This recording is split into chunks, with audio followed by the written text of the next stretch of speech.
funk. Thoughts deep, boys steeped in the depths that he sunk. Big stress, depressed in the middle of fall. Sky gray, high late in the thick of it all. I wonder, how long can a human survive just staying alive or carrying the rest of the tribe? Waiting for the day to arrive or struggling dies, and I be doing way, way more than getting by. So why? Cop myself a cup of coffee, sip of water in it softly, cleansing me of stress I hold. Hey, cop myself a cup of coffee, sip of water in it softly, cleansing me of stress I hold.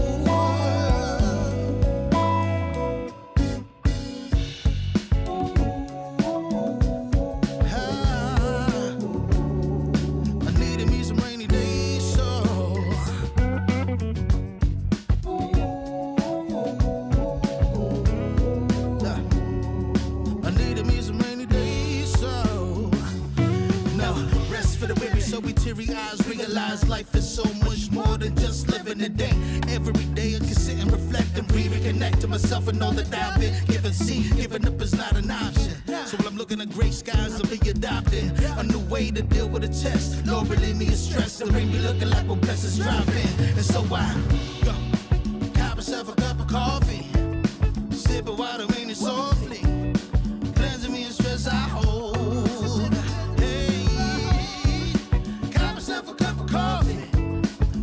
Water in it softly, cleansing me of stress I hold.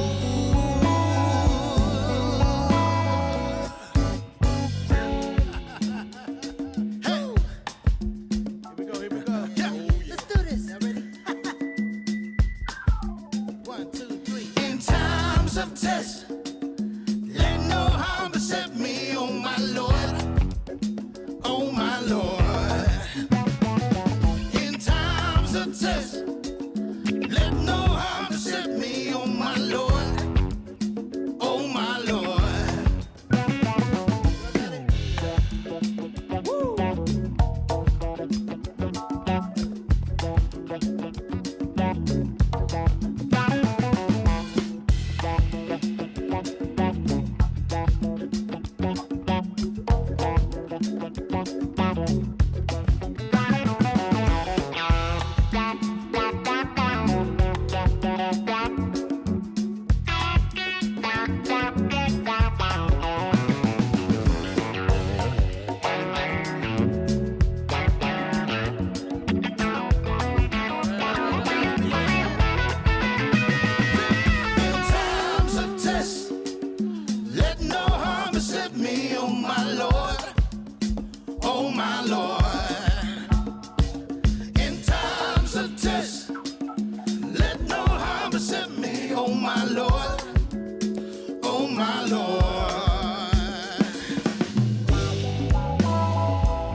Warning, the following image and/or content may be disturbing, offensive to some viewers. Viewer discretion is strongly advised.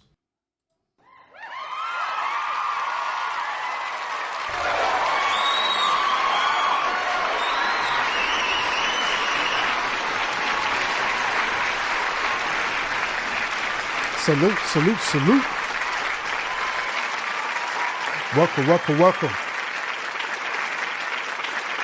Welcome, welcome. Thank you so much. Appreciate it.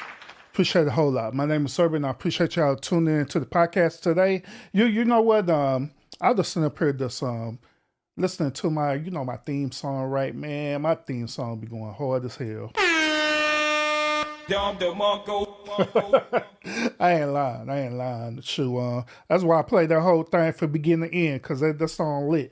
Man, it describes this podcast to the T. I ain't lying. Shoot. Like I said, nobody don't do it like how Urban do it, man. I just got my own thing going on at any given time. Hell, I'm the one of down content creator who will literally sit up here and have a show in the daytime, right? Dress a certain way, to come to the evening show, dress a certain way within the same day.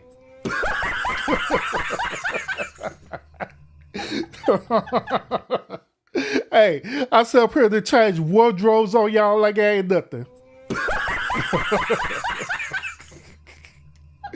I don't know. It don't seem so weird to me. Some 98% of the time, I'm changing my wardrobe. If I know going live, multiple times throughout the day, more likely I'm gonna change my wardrobe. Let's say, for example, that I go live 3 times a day, right?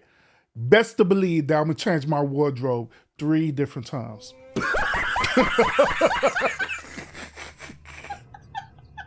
Now it have been times where I'll be like, man, shoot, this some bullshit, man. Bullshit. I don't feel like doing it, and so I just wear exactly what I had on the other episode. You know what I'm saying? So it is what it is, man. But yeah, man, your boy, he be doing it over here, man. Be changing the wardrobe, be changing the theme of the show, all kind of crazy stuff over here, but we be enjoying ourselves for real, man. So it is what it is. But I appreciate you, like I always, pulling up to the lounge for real. I really do. Well, if you're catching me live, or you're watching in the bushes, or even just catching the replay, I appreciate that a whole lot.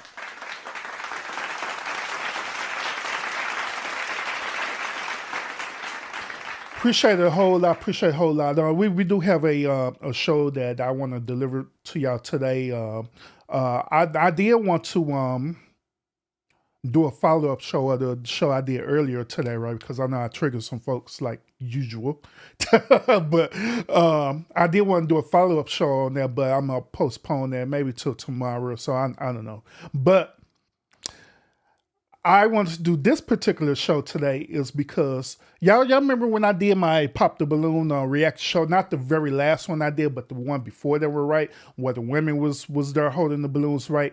And I particularly was talking about one woman there, right, where I said that she was stuck on the 13th floor, right? She was the woman wearing the green dress, you know what I'm saying?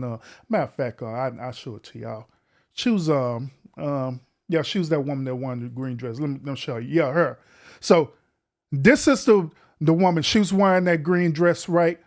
And I told y'all that she was kind of stuck on the 13th floor, man. It was something like wrong with this woman and stuff, right? For real, like for real, So Arlette and her husband BM had a follow-up with the women who didn't get selected from Pop the Balloon. And guess what? 13th floor is live and ready on this panel, y'all. So we are going to review this debacle for real. She's there. We're going to review this debacle, man, and we're going to see what she got to say about not being selected on the show, and all the rest of the women who wasn't selected as well, too. I want to hear their perspective about why they feel like they didn't get selected by the men on the show, man. So this episode is going to be pretty interesting, man. So to say the least. So without further ado, we figure I'll jump into this good old content. Make sure y'all hit the thumbs up, man. Shout out to everyone who's pulling up right now. Got Scorpio Mama in the building. Appreciate you.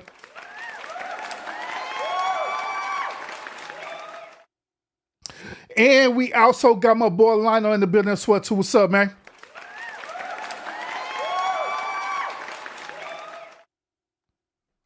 Appreciate you.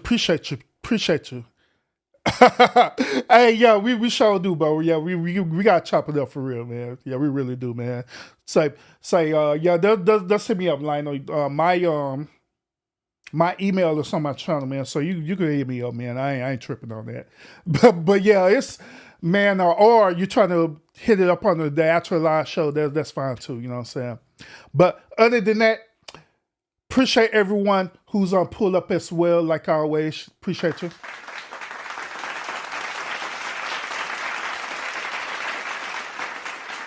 So let's go ahead and get into this content, all right? So once again, the women who were not selected on Pop the Balloon episode 23, including 13th Floor, has a lot to say about their recent experience. You know what I'm saying? Blah blah blah. Let's go ahead and get to this content, all right? So let's do this, man. Let's see what they have to say. Let's see what they have to say. Lord Jesus. Oh, right out the bat, before we get into this, right? Before we get into this right? Do y'all notice something different about them? About the one ladies who are right here on this panel right now? The ladies who didn't get selected on the show. Do y'all notice something strikingly different? Let me remove my lower thirds real quick so y'all could kind of see what's going on. Evelyn Slew, welcome. All right, so I remove my lower thirds, right? Do y'all see something different about them versus them being on the actual show? All right, y'all see something different? I want to see if y'all see what I see. I want to see if y'all see what I see. Oh man. All right, this what I see, y'all. Notice how these women up here, right? Notice that each and every last, especially 13th Floor right here. That's 13th Floor woman, by the way. Notice that all of them, right, are dressed shockingly modest on this panel. Once again, they're dressed shockingly modest on this panel.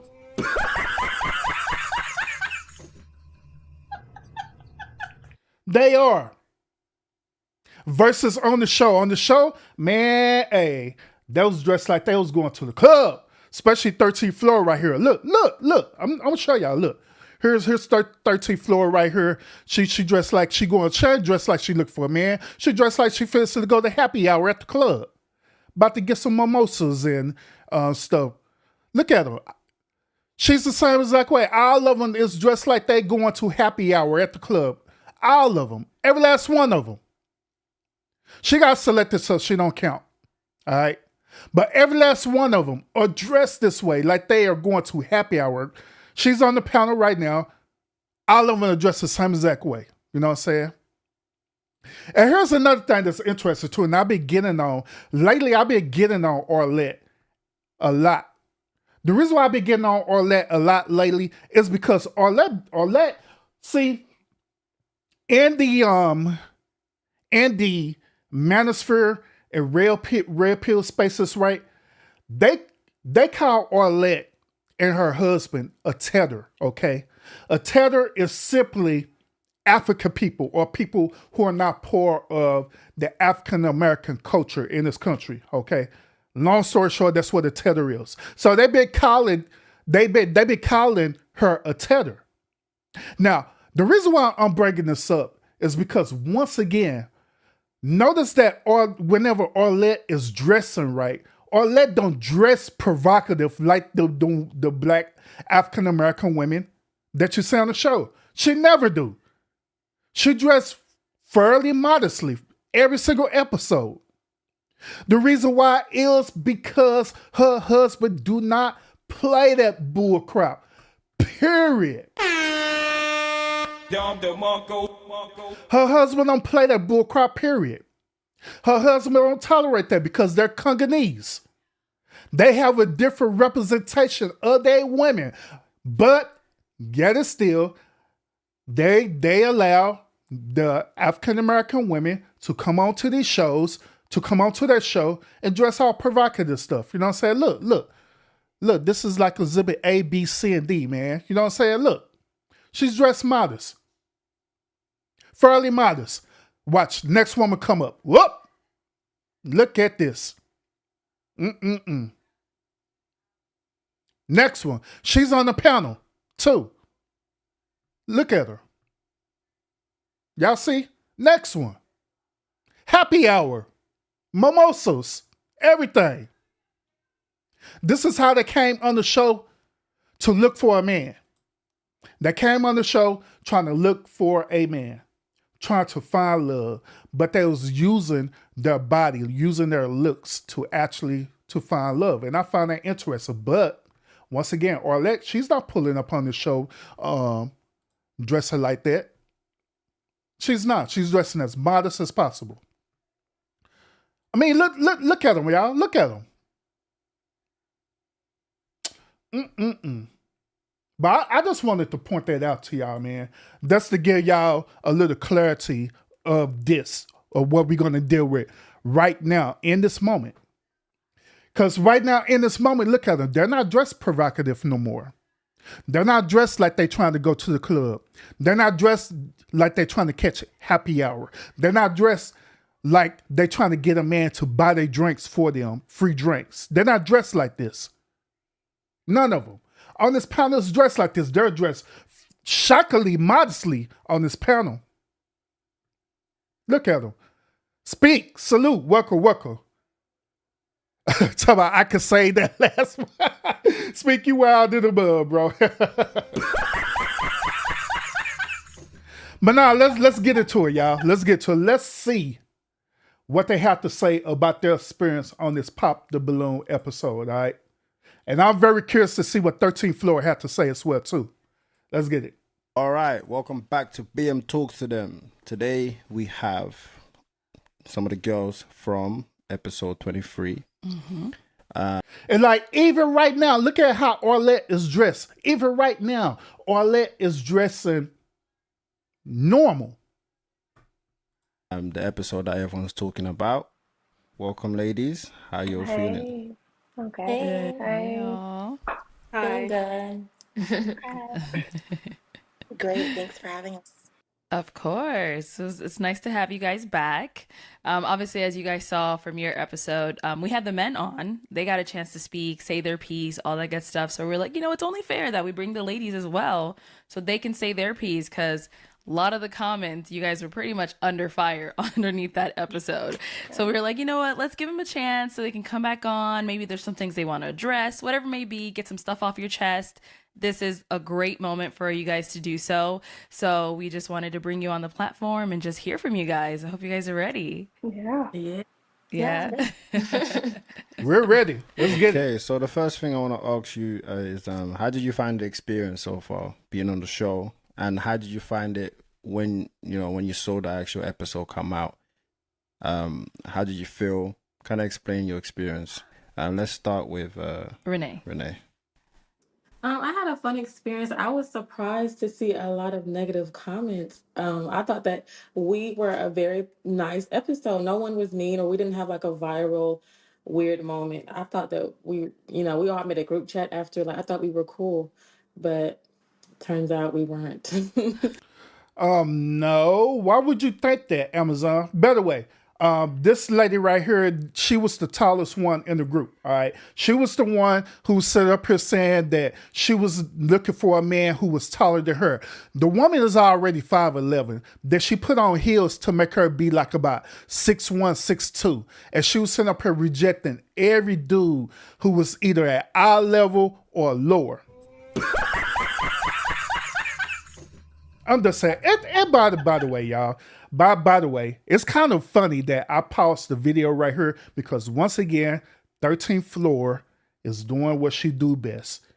I'm telling y'all that there's something wrong with this child, for real. I'm telling y'all, it is something wrong. It is literally something wrong with 13th Floor, okay? I ain't lying. I'm not lying. But let's continue. Wait, so you say you thought you didn't have a viral? No, like she means like they didn't have like some crazy like viral moment. But I mean, as a whole, though, the whole episode is a viral.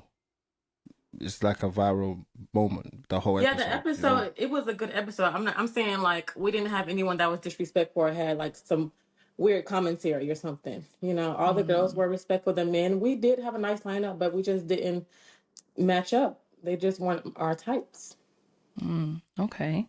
Mhm. Okay, so it looks like we lost Christina, but we'll continue. When she comes back on, we'll go ahead and pick up with her. So we were hearing from Kamina, aka Haitian Doll. So yes, the experience was really fun. I met a lot of amazing girls during the experience. I thought I met amazing friends as the guy side. I guess I was wrong with that. But other than that, watching the episode back, honestly, Listen to what she said. She said that she thought she had met amazing friends. Now, keep in mind, the whole intent of coming on to the show is for them to either pop the balloon or find love. That's the whole concept of it, right? So it's not pop the balloon or find a friend zone. Which a lot of these women do on the show, by the way, is that they may pop these dude balloon, but when they go backstage or whatever, right, they'll friend zone them. They'll friend zone them. They'll get their IG or wherever the case may be and friend zone them. That's what they do. the negative comments don't really phase me. I mean, I was very respectful. I gave everybody a compliment before I turned them down, so I wasn't really too mean. So yeah, I liked watching it back, and it showed my bubbly side. I was laughing a lot, so yeah. Okay. Okay, what about Carrington? My experience was great. Arizona was beautiful. I love to travel. So just the overall. Oh, appreciate it, Lionel. Appreciate it a whole lot. Appreciate they enjoy my DJing content. Make sure they sub up to the channel so they can get triggered as well too. I'm just saying, bro.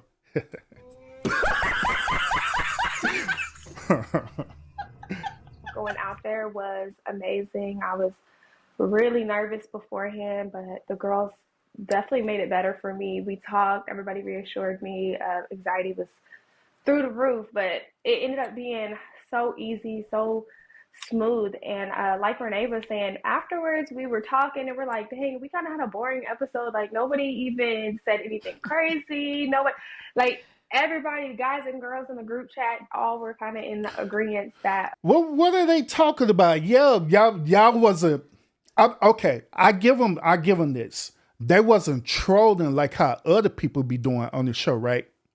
But however, they was saying some weird stuff for real. Just like I say, Amazon down there, she was sitting up here curving dudes that wasn't taller than 6'2", and 13th floor down there was giving some extreme reasons to why she don't want to talk to these dudes. Oh, you just weird. You just talk funny. She was saying some weird stuff. I just don't want to talk to you because you just sound funny. It's just your voice. Weird stuff like that. So yeah, y'all was saying some viral stuff for real. And here's another thing too that's very interesting. What's interesting is that they think by going on the show that they don't supposed to get pushback, that they're not supposed to have a viral moment, that people don't supposed to have an opinion about what they said. I don't understand that. You know the risk when you went onto the show that they're going to have this on a social media platform. You know the risk. You knew that. But yet still you took it anyway. The reason why you took that risk is because deep down inside you wanted that moment to happen. You wanted people to talk about you. That's why I was saying earlier about women and social acceptance. They wanted to be socially accepted. But the thing about it is that they wanted to be done on their terms. They want to be done on their terms that they want to be the hero of the story every single time. They want to be the protagonist of the story every single time. They don't want to be vilified. If they be vilified, then oh hell, oh Lord Jesus, I don't know what happened to that. That's how the way they think. That's how these modern day women be thinking these days. And yes, on Speed, that's on Arlette husband BM. He's both of them are African. Matter of fact, they're Congolese. Okay. We didn't have a lot of viral moments. We were wrong, clearly, but during the experience, everybody was like, "Oh, like everybody was so nice." Like everybody tried really hard to be respectful, give compliments. It was definitely a learning experience as far as production and how things like this go on. This child. A lot of standing. But it was great. Like being out there, it was amazing. And like Kamina said, we we all kind of had a bond. We went and did things afterwards as groups, multiple times. We had that group chat. We're really kind of bonding in a way, getting to know each other outside, off of camera.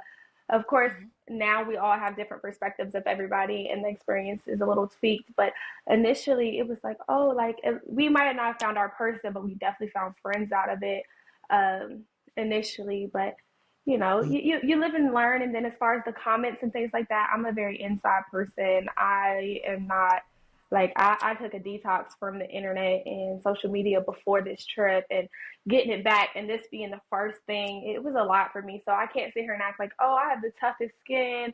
I just stopped reading the comments because I know everybody's pure intent. And after getting Oh my God. I'm telling y'all, man. God damn.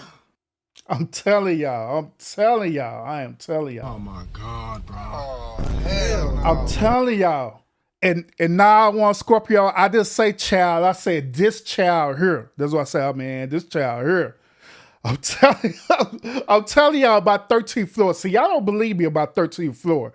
Because I pointed this out when I did the reaction video about 13th floor. That it is something wrong with this child for real. It is. It really is.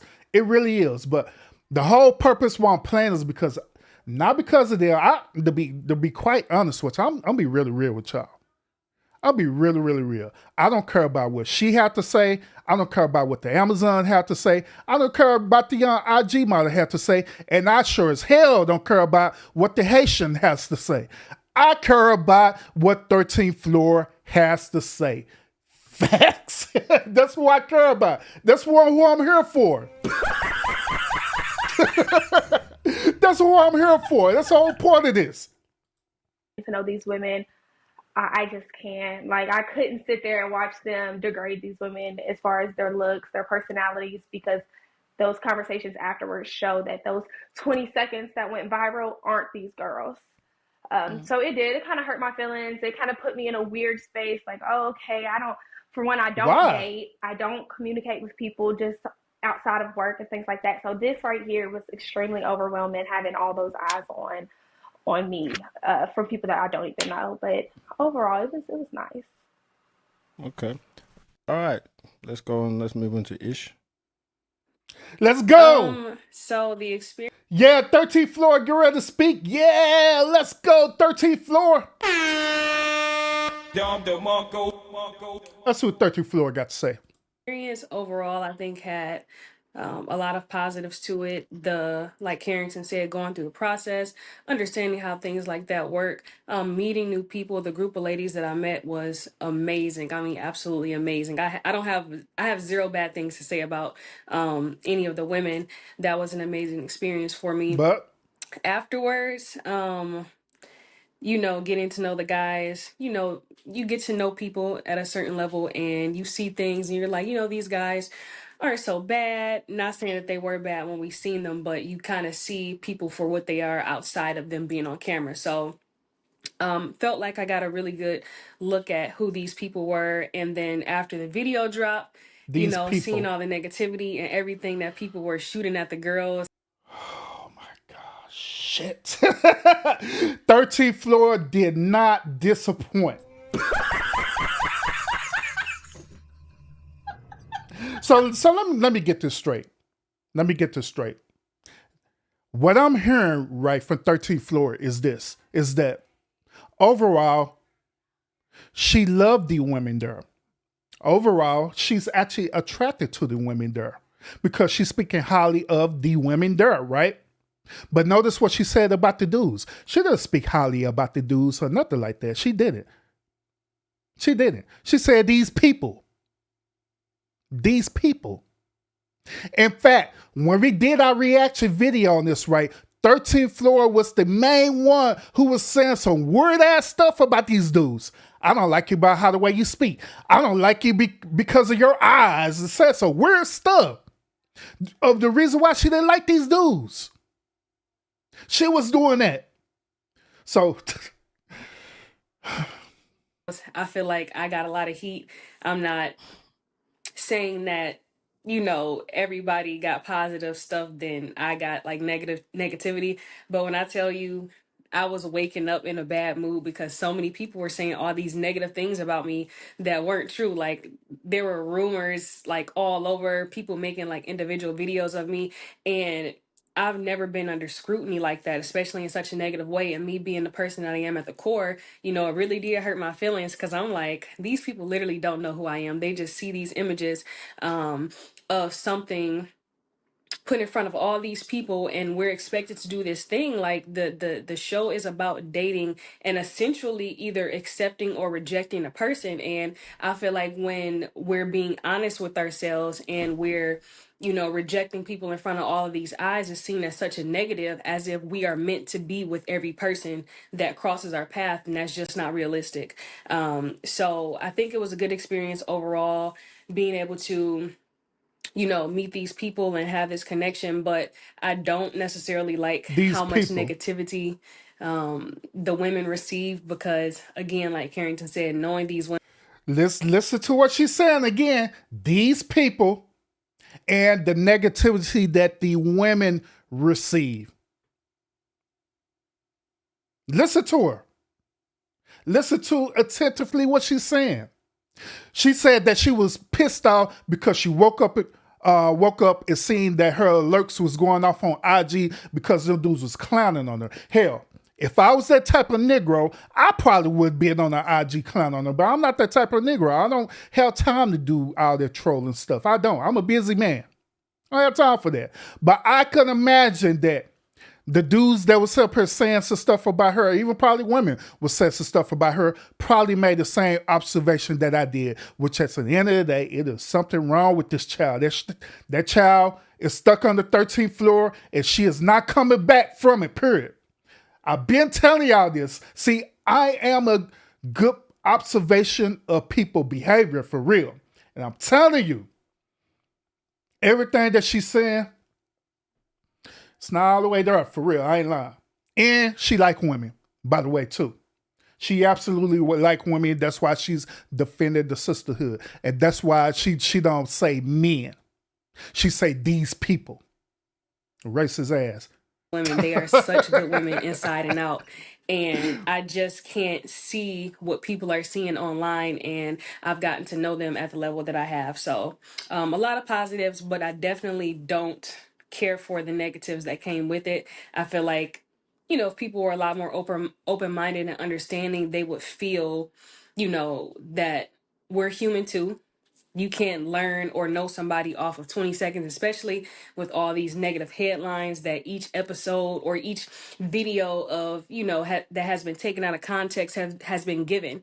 Like, it's just so many he say, she say things that are like, kind of like the telephone. You hear one thing on the first episode, then the next clip, somebody says something different and takes it out of context, and somebody takes that clip, and now that clip is taken out of context. It's just No, no, ma'am. No, ma'am. No, ma'am. We're not going to do that. No, no, ma'am. Mm-mm.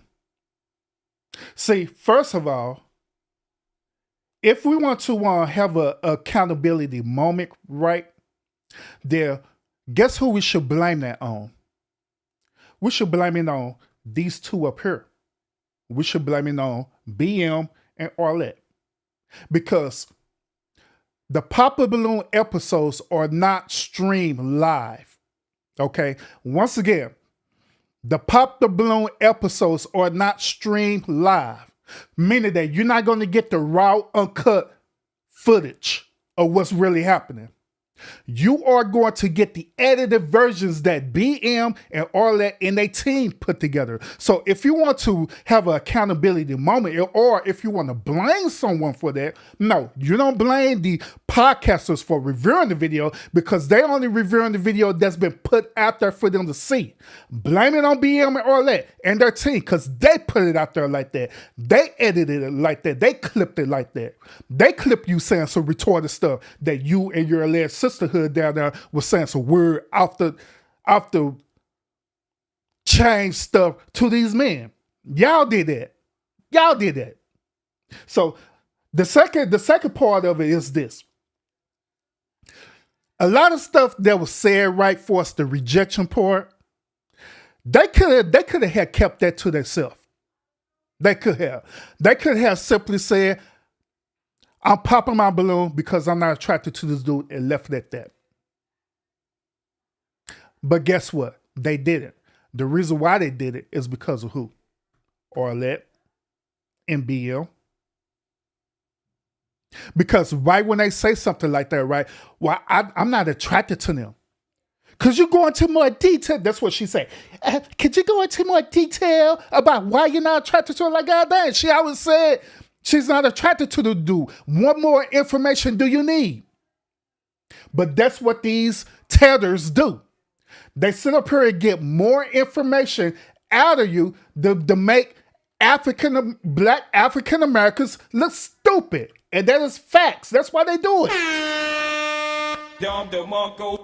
Because I already told y'all that these type of people, these type of tethers, right, they do not like African American people. They think we're stupid. They think we're retarded. They think that we're dysfunctional. And they just pretty much cashing out on us for real. That is literally what they're doing. And I'm here for it. But that is what they're doing for real, literally. In real time. Even right now with this little review that they're doing. They're just cashing out on it for real. So you could have simply said that, but you was pressured to say it more because of them. That's the reason why. So much, bending and twisting and not even knowing the full truth. So I definitely want people to understand, like, all y'all seen on the internet, not true. So, Ish, I actually want to ask you a question, right? Because you said that. And this is another interesting point. Y'all remember once again when I did that review on that reunion video, right? That once again I told y'all that old boy just blurted out and said that all this was scripted. He felt like all this was scripted, right? And BM and all that got mad at him, and all of them got mad at him for saying that, right? It's interesting that she's saying the same thing, but in a different way. She's saying the exact same thing, but in a different way. Because 13th Floor knows that this whole retired thing is scripted like I ain't nothing. She know it is. That's why she was so dismissive on that show. That's why her attitude, the way that it was on the show. That's the reason why. I'm telling y'all. You don't do bold, guys. But Mo was basically, bold. Well, man, let me run that back a little bit. All y'all seen on the internet, not true. So listen to that. All y'all seen on the internet is not true. Why would she say that? She's not talking about just the little clips that the podcasters such as myself or others did a review on, right? She is talking about that damn show. That's what she's talking about. So Ish, I actually want to ask you a question, right? Because you said that you don't do bold, guys. But Mo was basically, he's saying, you say you don't do bald guys. That's what he's talking about, right? Bold. So obviously people are saying, you say you I don't know why he's pronounced as bold, but it's bald, okay? have to be honest, right? But was you being honest at that time when you say you don't do bold, but you was gonna go for Mo? I think I was being honest, but with Maul, you may not have seen it on camera, but like he literally had hair. Like it was not like completely bald, like he was like missing all his hair. It was legitimately hair growing out of his head. He just had a really low cut. And even if you go on his Instagram page, which I seen afterwards, you can see like videos and pictures of him with actual hair. Like, so what does that have anything to do with you not liking bald men? Even if that was the case, right, that you seen that he had hair, which, you know what I'm saying, I got hair coming out because you can't be bald for a whole month, if that makes any sense, because your hair is going to grow. My hair grows very fast. So I gave myself a haircut on Saturday. As you can see, I'm already starting to grow hair right now, and it's Tuesday. That is how the way it is. So even if that be the case, the dude got hair on his head. So why would you reject that dude? They even why is this even a question? Why would BM ask her this question? That question is weird. He's not like completely bald. So that's what I was seeing. And I'm not saying that I'm against bald men, because that's another thing that was taken out of context. I think black men especially are really, handsome, especially being bald. I think for me it's just an age thing, and the difference between Rob and Maul was that No, no. That is not what she said during that episode. Don't make me pull up receipts on your 13th floor when you was dealing with old boy. Matter of fact, hold up, man. I got the video queued up right now, man. Hold up. Let me get the old boy real quick. Let me get the old boy and hear her whole opinion why she sit up here pop this dude balloon. Why she sitting up here stunning like it ain't nothing. Hold up, man. Hold up.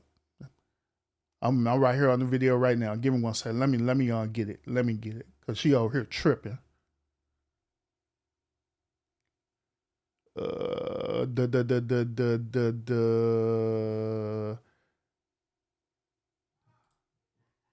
Here this right here. All right, so let me show y'all the actual clip of what they talking about, what they breaking up. All right, here this right here. Here this. Let me unmute it. They seem like they would be well together since they're both from Philly, and like she said, he liked the chocolate queens, and just the look that he gave her just now, it was. Hold on, not that one. My bad. What was the other one? She rejected this dude for being bald. Was it this dude right here? Yeah, I think it was this dude. Here it is. All right. Start with over here, your name and age and why you ended up popping. I'm Ish, I'm 28, and you have a very handsome face. Bald is not really my thing. I think I can't even control it. I know.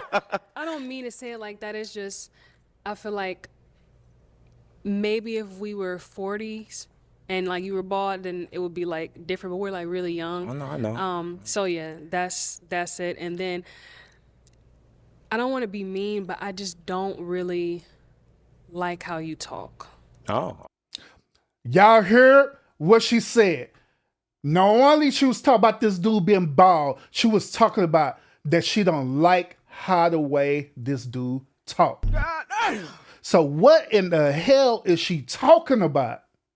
So now she on this show right here stunning and stuff, right? Listen to her. Listen to this bull crap that she's putting out here. This load of crap that she's putting out. Black men especially are really, handsome, especially being bald. I think for me it's just an age thing, and the difference between Rob and Maul was that Rob, like he said, he couldn't help it. Like he didn't have the capability to grow hair, in certain parts of his head, so he was bald. But Maul was a little different. Maybe he was bald or low cut by choice. And I think that's what the difference was for me. But do you get what people see though? Because obviously a lot of people see that he is basically, nearly bald, right? Bald, bro. Mm-hmm. So when you're coming on this type of show and you're presenting yourself the way that you present yourself, people will judge you by what they see, right? So did you think that the way that you acted, like, and some of the stuff that you said, also, you said the thing about the long distance thing, right? You said that that was the issue. Obviously, coming onto the show, I mean, I would imagine you're coming on, if you're flying into Phoenix, I would think that you're okay with long distance, Other people. That's an interesting point that Beyond brought up. Very interesting. If you said that you reject long distance relationship, but yet it's still you don't even stay in Phoenix, Arizona, in the said state, and you flown to the actual location of the show, that means that you are lying. You're a lying sack of crap. You're a lying sack of crap. You're a lying, scheming, stinking, nasty sack of liquid crap. Mm-hmm. You're absolutely lying, ma'am. Because the majority of people that come on our show, they're flying from different parts of the states, So, right. What are the chances that you're gonna find somebody that lives in the same state as you? I mean, I think the chances of that are very high because you're crossing these people's paths every day. The issue with the long distance, especially the situation with Cliff, is that he's living in Las Vegas, right? I'm living in, the Detroit area of Michigan. That's right here and right here. Long distance is different in Michigan and Ohio than it is from Michigan and Las Vegas. So the proximity was not there for me. Um, if I can drive 4 hours to see a person, if we're doing it every other week, 2 times a month or however it is, the proximity is there and there's some closeness. And I think in any long distance relationship, the parties have to be eventually willing to move, but too far of a distance. Do that is a very good question, Scorpio Mama. I would speculate to say that BM and Arlette will fly them out, but that's too much money that they're gonna be spending to do that. So what I believe is this: I believe that they have to pay for the travel, at least to fly out there. But I believe that Arlette and BM, they may accommodate on the lounging arrangements and stuff, right? You know what I'm saying? Like the hotel expenses or different things like that. They may accommodate that for them. But for us, like paying for them the actual travel, I think they got to do that on their own. Distance just would not have worked for me. And I think that's very reasonable. And I there were understand. people. I understand that, but for the show, right? The show is a long distance type of show. Like Yeah, it's like but if you're coming on the show, you kind of have to be, okay with long distance because everybody else is flying in. Yeah, I To fall think in love. I don't think she's saying she's not okay with it. She's yeah, okay with it to a certain extent. Right. to a Right. certain extent. And then But and this is then the you thing. have You to know hear me. that Look, you. you have to But hear you. me out from my standpoint. You have two people from Philadelphia, right? You had Maul and you had, I don't know her name, but they were from the same state. So that's like a The reason why I'm doing that, right, is when it comes to the end of the day, right, regardless if you're a tether or not, right, when it comes to the end of the day, the sisterhood is always going to defend each other. Once again, the sisterhood is always going to defend each other, even with their bullshit. They're going to defend them, just like how all that Amelia, she didn't care about at this point. She didn't care about being submissive to her husband, anything like that. She literally said, "No, no, no, no, no, no, no." I don't think she said that. I think she said this. No, clearly she is saying that she have an issue with travel with this particular dude. It was this dude that she was having an issue with traveling. But at the same time, she set up here stunning in line. She set up here making a comparison to Vegas, from Vegas to Michigan. Like, that is so stupid. Like, who the hell cares? If it's Michigan to Vegas, Canada to Vegas, who the hell cares? The whole point that BM is talking about is that, hey, this show is also good not only towards people who are in the Phoenix, Arizona area who could pull up, but to people who travel abroad as well too. We make it available for all people. If you want to have a long distance relationship, fine, nothing wrong with it. But the whole issue is that she literally clowned this dude because he was traveling abroad. That's the issue that we have. a luck thing. I think when you go on these shows, you have to understand that it's some sort of luck or some sort of, destiny. If you're not meant to meet somebody on these shows, you're just not meant to meet that person. But they happen to come on the show and be from the same state. So maybe they were meant to meet. From my standpoint, I know what I was willing to do and what I was willing or what I wasn't willing to do. And I knew like the proximity that I was kind of willing to work with. And that's just what it was. Like there's 8 people, there was 10 of us. It's not always going to be a perfect match or everything's going to be, cookie cutter or perfectly fit in shape. And I think that's what the experience is about. But to say that I wasn't accepting of any type of distance, I think it's kind of just shooting out into the dark because 2 people were from Philly. There could have been somebody from Ohio. There could have been somebody that lived in Indiana, but it just wasn't like that on the episode. And I don't think that's necessarily on me personally. If we're talking about getting realistic matches, like realistically, you guys pick the people. So maybe try doing things on a regional level to where people are more comfortable, because I know a lot of ladies, not just myself, that wouldn't necessarily do long distance if it was just too long, like too much of a distance in between the people. So Hey, 13th floor sit up here snitching on them again. 13th floor sit up here snitching on them again. 13th floor sit up here exposing them again. Like, hey, first of all, this show scripted as hell. Second of all, it's scripted as hell. Third of all, it's scripted as hell because y'all the one who select the people to come on y'all said platform. So don't be set up here giving me all these down 20 to 100 questions about my intent of wherefore not I want to deal with long distance relationship or not. How dare you, Tedder? That's pretty much what she said. How dare you, Tedder, to try to question me on this, knowing good and well that y'all show fake as hell. Anyway.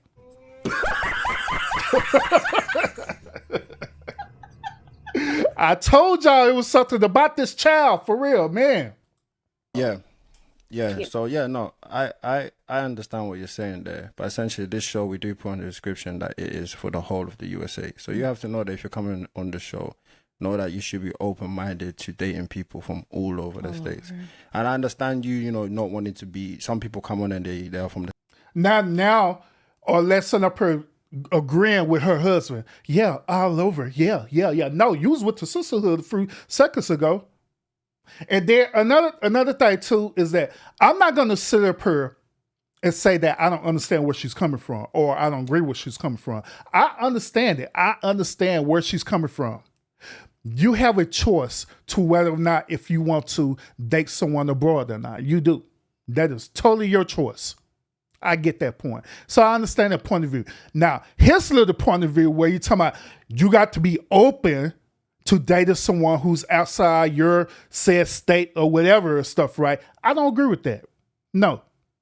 If she has a certain preference, just like everybody have a certain preference, people have a colorism preference, right? Where they prefer light skin over dark skin or dark skin over light skin. They prefer for their women to look a certain way. Hell, we was talking about the bald situation, right?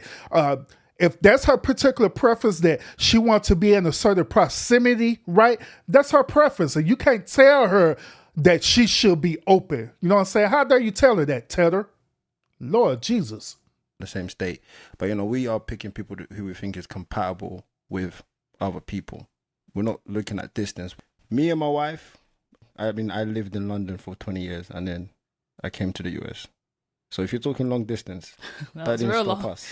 Oh God. But I definitely understand what you're saying there. And let me clarify this again so this dude could stop lying to y'all. True, he lived in London, right? But he reside in Africa and Congo. Okay? Him and all that. So don't let them lie. All that eventually came to the States. Okay? So don't let these Tedders lie to y'all like this. Telling half of the story. Because the reason why I know is because I went onto their channel and they said it on their channels. Both of them. Be on channel and all that channel. They said it. Yeah, let's move on to Kia. Yeah, I'll say. Oh, Dave, we can't hear for 13th floor no more. Man, I was enjoying 13th floor. Shout out to 13th floor.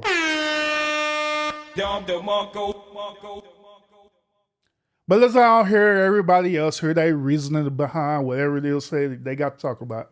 I don't want to speak for everyone, but at least for me, I was not ready for these quote unquote 15 seconds of fame. When I just chose to be on the show, it never crossed my mind, oh my gosh, I'm going to get hundreds of notifications a day or, whatever feedback I received. My notifications have been on mute for years, so that wasn't a huge problem.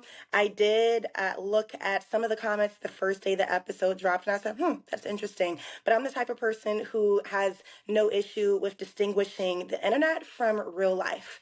So Hey, she said that she's that type of person who knows how to distinguish the internet from real life.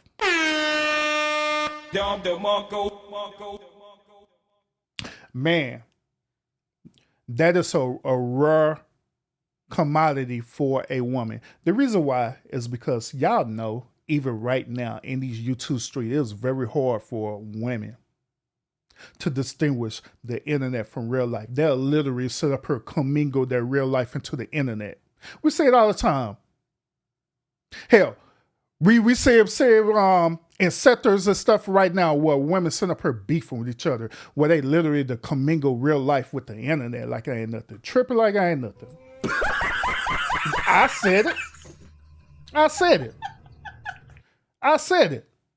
Literally commingle the real life into the internet and sit up here thinking that all of this is all the same when at the end of the day it's all an illusion, man. Crazy as hell. But one thing I do want to point out about her in particular is that out of all of them, right, out of all of them up there, she was the one who was the most pleasant up there. She was the one who was the most pleasant up there. Those of y'all who don't know who she is, she was the one who's at the very end, right? She was at the one very, very end, and she was the one who's articulating herself very well. She was the one to say, "Oh, hey, how you doing, honey? What's your name again?" And she kept asking them that name over and over again. The reason why is because since she was at the very end, it was hard for her to hear, right? So she asked them to, "Hey, what's your name again?"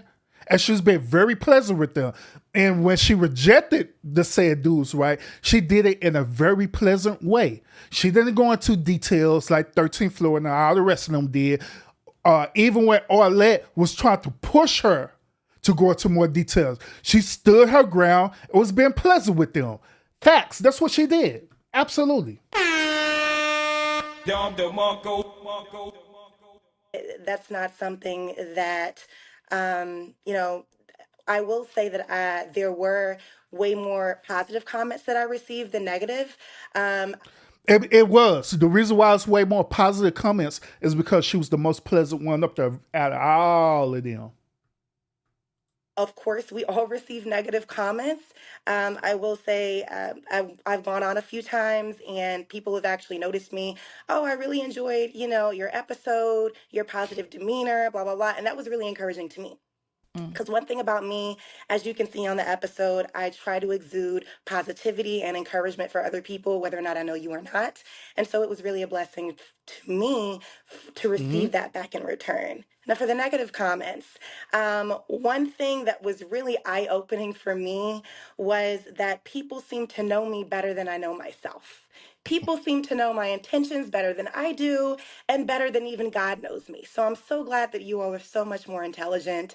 And I'll also say that this episode really highlighted to me how big mental illness is and how vastly undiagnosed it is.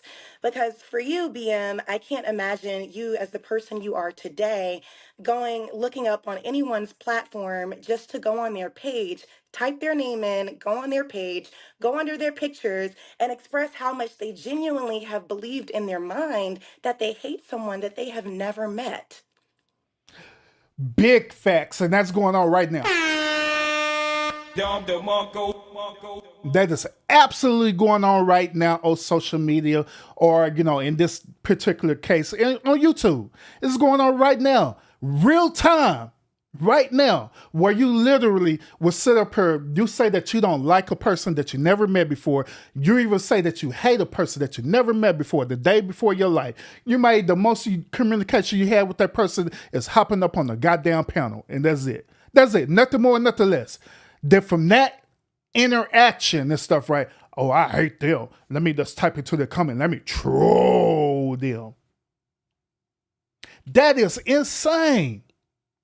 Then this part, they really have dealt with the darker part of their circumstances where people have developed so much of a disdain for you, where they'll sit up here literally not only troll you, they'll sit up here dox you and do all this old weird stuff. Posting your address and stuff, right? Posting pictures of your family just to get a reaction, not from just you, the person who they're doing it to, but for them, because they get a type of high doing that. They get a certain type of satisfaction doing that, because at the end of the day, like she said, mental illness is real. And I came to this understanding that there are a lot of people who are doing this right. A lot of these people who are doing this are mentally ill for real. They literally are. They literally are. It is like something mentally wrong with them for real. For them to put that much time, that much effort to set up her, literally do videos on people that they never met before, all that crazy stuff. Trolling them, doxing them, doing all this weird stuff. Now, I'm one of the type of person, I clout people. Like right now, I'm clouting BM and Arlette for content. But do I hate them? No, I don't hate them at all. I don't. Now, just because I call them tetters and all this stuff there, or if I talk about these women down here and stuff like that don't mean I hate them, because I don't. I don't hate them at all. I ain't tripping. Because at the end of the day, this is just content for me. But there are people out here who take it serious, like for real. They take it seriously. For real. And it's weird. It's so weird. So it was also interesting. There was actually one comment in particular that I came across. A guy who's been talking to himself in my DMs since 2021 decided to go under all of the positive comments and basically say that he knows me, and then I've gone on this so many, basically a tour of all of these dating shows. And it is widely known that I hate Black men, and I go on all of these dating shows just to have a viral moment to be disrespectful. We've never met a day in my life. I did submit my DNA to Ancestry, so maybe I'm cloned somewhere. But it's interesting that people can make these connotations about you, create this image of you just to demean you. And all I can say is I'll pray for you guys. It's unfortunate.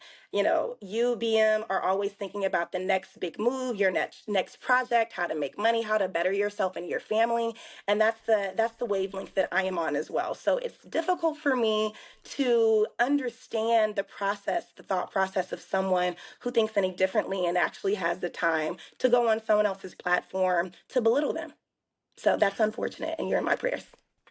So notice what you say. I say once again, I'm that type of person, I pick up on what people say, especially when they reiterate it a lot. Did y'all notice that throughout her rebuttal, right?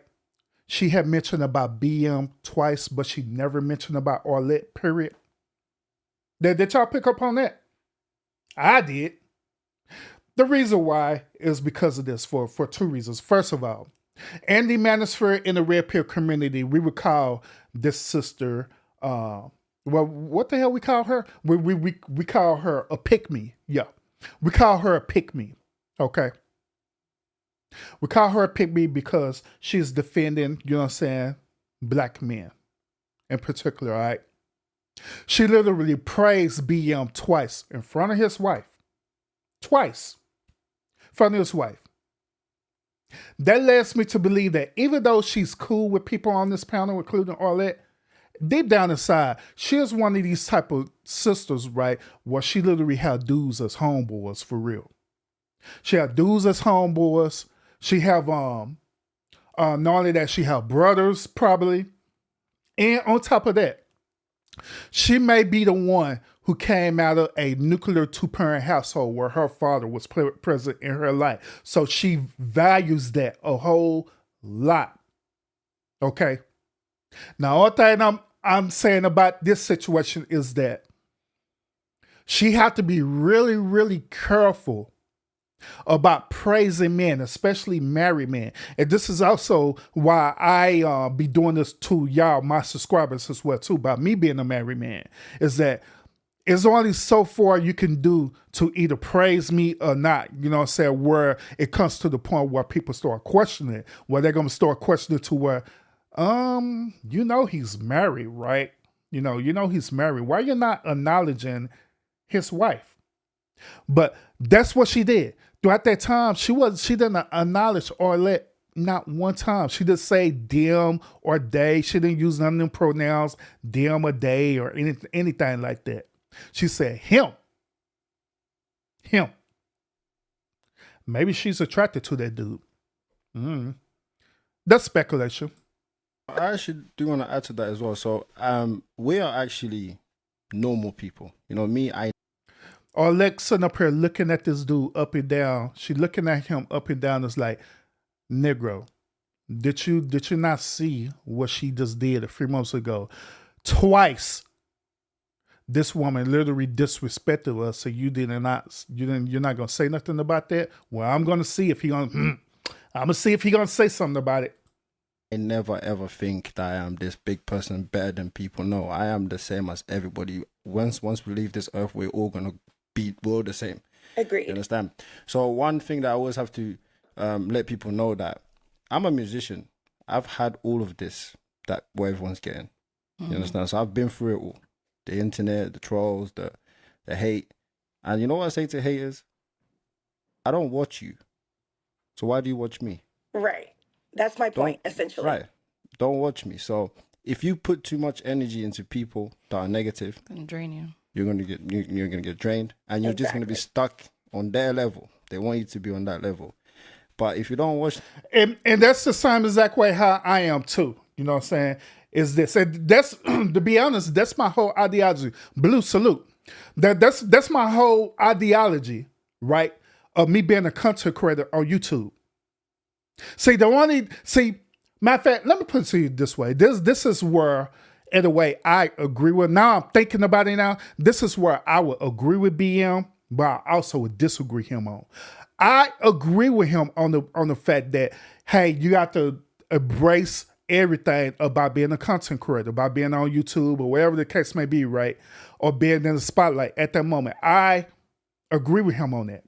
You have to embrace the good, the bad, and the ugly. Remember what I was saying earlier today to y'all about how women are, okay? Women just want to deal with the positive, but they don't want to deal with the negative, okay? But the part that I disagree with him on is this. I believe that part of a content creator is for you in a way to annoy the trolls, but also acknowledge them at the same time of their existence. Once again, I believe that you should annoy them for your mental health purposes, right? So they don't put you into a certain space, but at the same time, acknowledge them. What do I mean by that? I mean that there are ways of how you can troll the troll, where you're taking control of the situation without you doing a whole down reaction video on the troll, because that's what they wanted you to do to begin with in the first place, is that they wanted to get a reaction from you. But if you react to them differently, right, versus how the way they was expecting you to react, then guess who won? You did, as the content creator. That's what I do all the time. I deal with people who either love urban. I deal with people who hate urban, haven't met me a day before in my life, and they hate me. I deal with that all the time. But guess what? I embrace all that. And I know how to navigate through that skillfully, where I can even troll the trolls. And trolls that pop into the chat, right, that say some outlandish stuff, right, and I'll troll them back, right on back. Matter of fact, when I sit up here doing my DJing live the other night with that Tupac versus Biggie, right? Troll came into the chat. I knew the dude was a troll. I didn't care. I let them live, stay in the chat. Then at the end, the dude set up here. The dude literally watched the whole damn show, right? The whole show. Me DJing the whole show, giving all kind of weird feedback and stuff. Let the dude live. At the very end, y'all know how I do. I ask people, hey, did you enjoy the show? This dude gonna literally say to me, no, I was disappointed in it. And I trolled the dude back and told like, shoot, you must not be that's disappointed because you watched the whole entire show from beginning to end. And on top of that, you literally gave me a view too, as well too. So thank you for that view. So that's why I'm saying that it's ways how you could be strategic with people or strategic with them trolls without them giving them what they want, but in return you do a reverse Uno on them per se, and you get what you want out of them. Because at the end of the day, you're a content creator. Your whole thing is to get clout and to get content and to get views. That's the whole point of it. So that's why I say I don't understand when people say stuff like that. They sit up here and say, man, block all the trolls, block them all. Ah! Like, why? You need some of them trolls to promote your channel. You don't have to watch their stuff. No, you don't have to watch them. Like, people do reaction videos on me or whatever. I don't watch them. Matter of fact, one day, right, I had that's random. Like, I had typed in my handle name, right? I typed in my handle name and I'll just scroll it through there just to see, purposely, just to see all the different type of reaction videos that people did on me. Whether they tagged me in a video or they actually literally did a reaction video, whatever the case may be, right? I did that, right? I scrolled it down and I seen a video that somebody did on me almost like 2 or 3 years ago. Never watched it. The day before my life, I said, oh, this person did a reaction video on me. Okay. Did I watch it? Nope. But I found it interesting that they did a reaction video on me. But that's how the way it is. By being a content creator, because people are going to do videos on you. They're going to do a reaction on you. They're either going to say some matter of fact, another content creator, right, had did a positive video on me. I didn't even know about it. They literally tagged me and did a positive video about me. They did a positive video saying that, hey, Urban is an upcoming content creator and everything. I like that. I didn't even see this. Did I watch that video? Yep, I did. But I didn't know. But that is how the way it is as being a content creator. So by him saying that and stuff, right, I believe that if you in this thing for real, you have to accept the good, the bad, the ugly about what you do for real. That is all I'm saying. You can't be no beta about So it. when you keep going, like if I was to follow haters, I would have failed. Exactly. So yeah, let's I move agree. on to Christina. Okay, So, Christina. so I really loved my experience. I didn't feel like I was disrespectful to anyone. I really didn't read the comments because I'm the type of person who doesn't care. But I definitely had people come under my post and like comment their opinion. I was just like, okay, yeah, I really didn't care. But most of all, it was a positive experience for me. It was something I did for the first time, and I enjoyed everyone. And yeah, it was great. Thank you for having me. Good. So what would you guys say, like, what do you think it was that caused people to be so negatively impacted by your episode? Me I personally, oh, go ahead. Mm-hmm. Do you want to go Yeah, ahead? go ahead, Carrington. Okay. Me personally, I feel like it's because they don't realize that this is a production at the end of the day. Even though it's all authentic and everything that is said is being said, there is a purpose of this show. You want to hear why. You want to hear that initial thought. You want to hear exact things. Like, at first we were being extremely what you would be in the real world. You're at a bar, a guy approaches you. You don't say, "Oh no, I don't. You're ugly. You're ugly." You don't say that. You just be like, "No, thank you. yeah. I'm not interested." No, hell no, that's bullshit. Women do that all the time where a guy will approach them at a bar. They be with their little homegirls, right? A dude will approach them and they'll sit up here and say, I'm not interested. And the dude will proceed to ask, well, why you're not interested in us? Because you're bald. Because you're ugly. Because you're short. Y'all do that all the time. Lying like ain't nothing. Just cut that line. You're a lying sack of crap. You're a lying sack of crap. Cut it out. Stop lying. Stop lying. Do it all the time. Hell, I've been rejected like that where I approach a woman either at a bar or a lounge and I'll be just as nice as possible. Hey, how you doing today? Not good. Okay. Y'all just coming over there, you know what I'm saying? Just to speak and say hello and just have a conversation with you. I don't want to talk to you unless you're going to buy me a drink. Bitch. All right there, boy. And I'll be out like, all right, sure. I ain't finna buy you no drink, and I'm certainly not finna to deal with your attitude. I remember I talked to, I told y'all the story before. I talked to, walk up and talk to a group of women, right? See, me, I don't care, man. I do not care. I do not care. I don't care if you by yourself or you be with the group of your homegirls. So if I'm interested in you, I'm that confident that I'm gonna approach you. Come up and approach this girl, right, with a group of her friends, right? What's pleasant, what's nice, spoke to all of them, that land my attention towards the girl who I was actually interested in. Holding a conversation, right? And the friends sit up her acting crazy. There, she sit up her acting crazy with her friends. Oh, now you're not my type. Why? Because you're light skinned. I like dark skinned people. You sound funny. That's the stuff that y'all do. So why is this no different? I don't get why she's saying that. But on a platform like this, when we're expected to, why aren't you attracted to them? Why was it the initial attraction? What did you see? What about his shoes? You have to be specific, and there are only so many ways you could deliver that. If I said I wasn't attracted to you, clearly I'm just not attracted to you. That doesn't mean that you're not handsome. No. Now she talking about that you got to say stuff like that. No, you don't. You do not have to say that.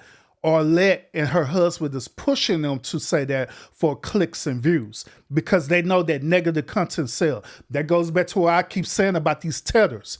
They want to make fun of African American people relationship problems. That's why they do that. But you don't have to respond to it. That's like old girl who said, the other girl that I said they was giving positive vibes. They was trying to do that with her. And she kept it real. Like, nah, I ain't gonna want to say nothing bad about that. I'm just not attracted to him. And that's it. And we're just gonna keep it at that. They tried it, but she wouldn't budge. But these women here, they wanted that clout and that content along with all that it be on. Handsome, and we got a lot of comments about that as well. People are like, how is every man handsome after you done turned him down? I've met handsome men every day of my life. I've worked with handsome men all day long. That does not mean I'm attracted to any of them. You can be attractive, but not be attracted. What the hell? You could be attracted. What? Hold up, man. That didn't, did y'all understand what she was saying? Because that don't make any sense to me. Hold up, man. Hold up. Let me run that back a little bit. After you done turned him down, I've met handsome men every day of my life. I've worked with handsome men all day long. That does not mean I'm attracted to any of them. You can be attractive, but not be attracted. And I think. Okay, you could be attractive, but not attractive. Okay, I got you. Because at first I like what? I like what?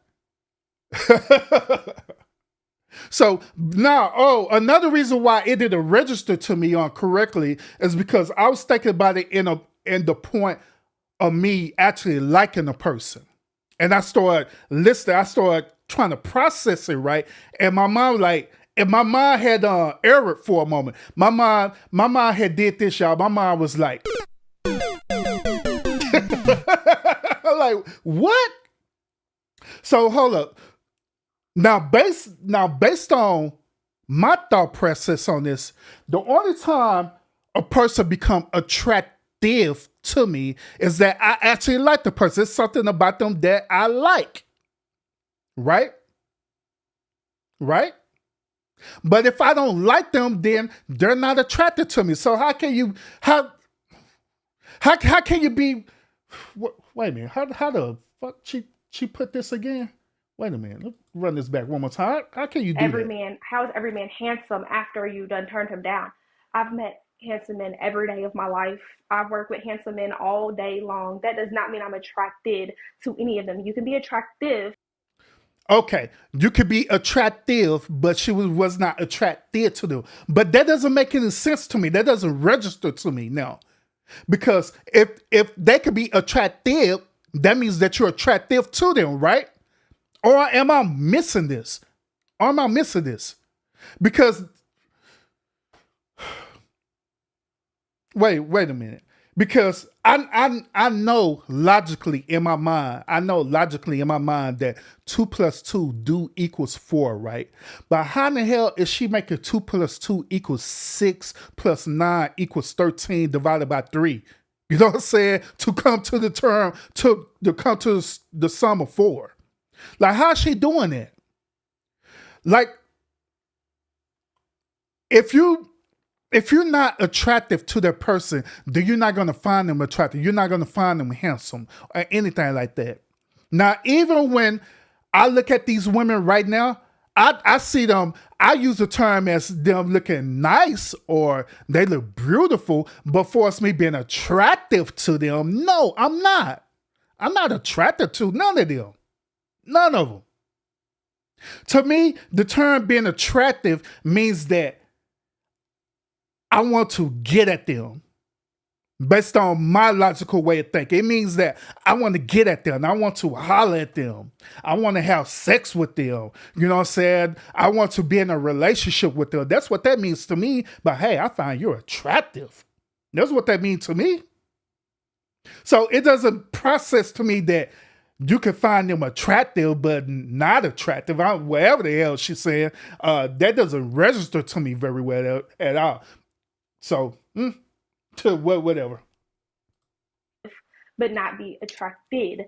And I think there was a really weird turn, and everybody forgot, like, this is a dating show, guys. This is you're not my person.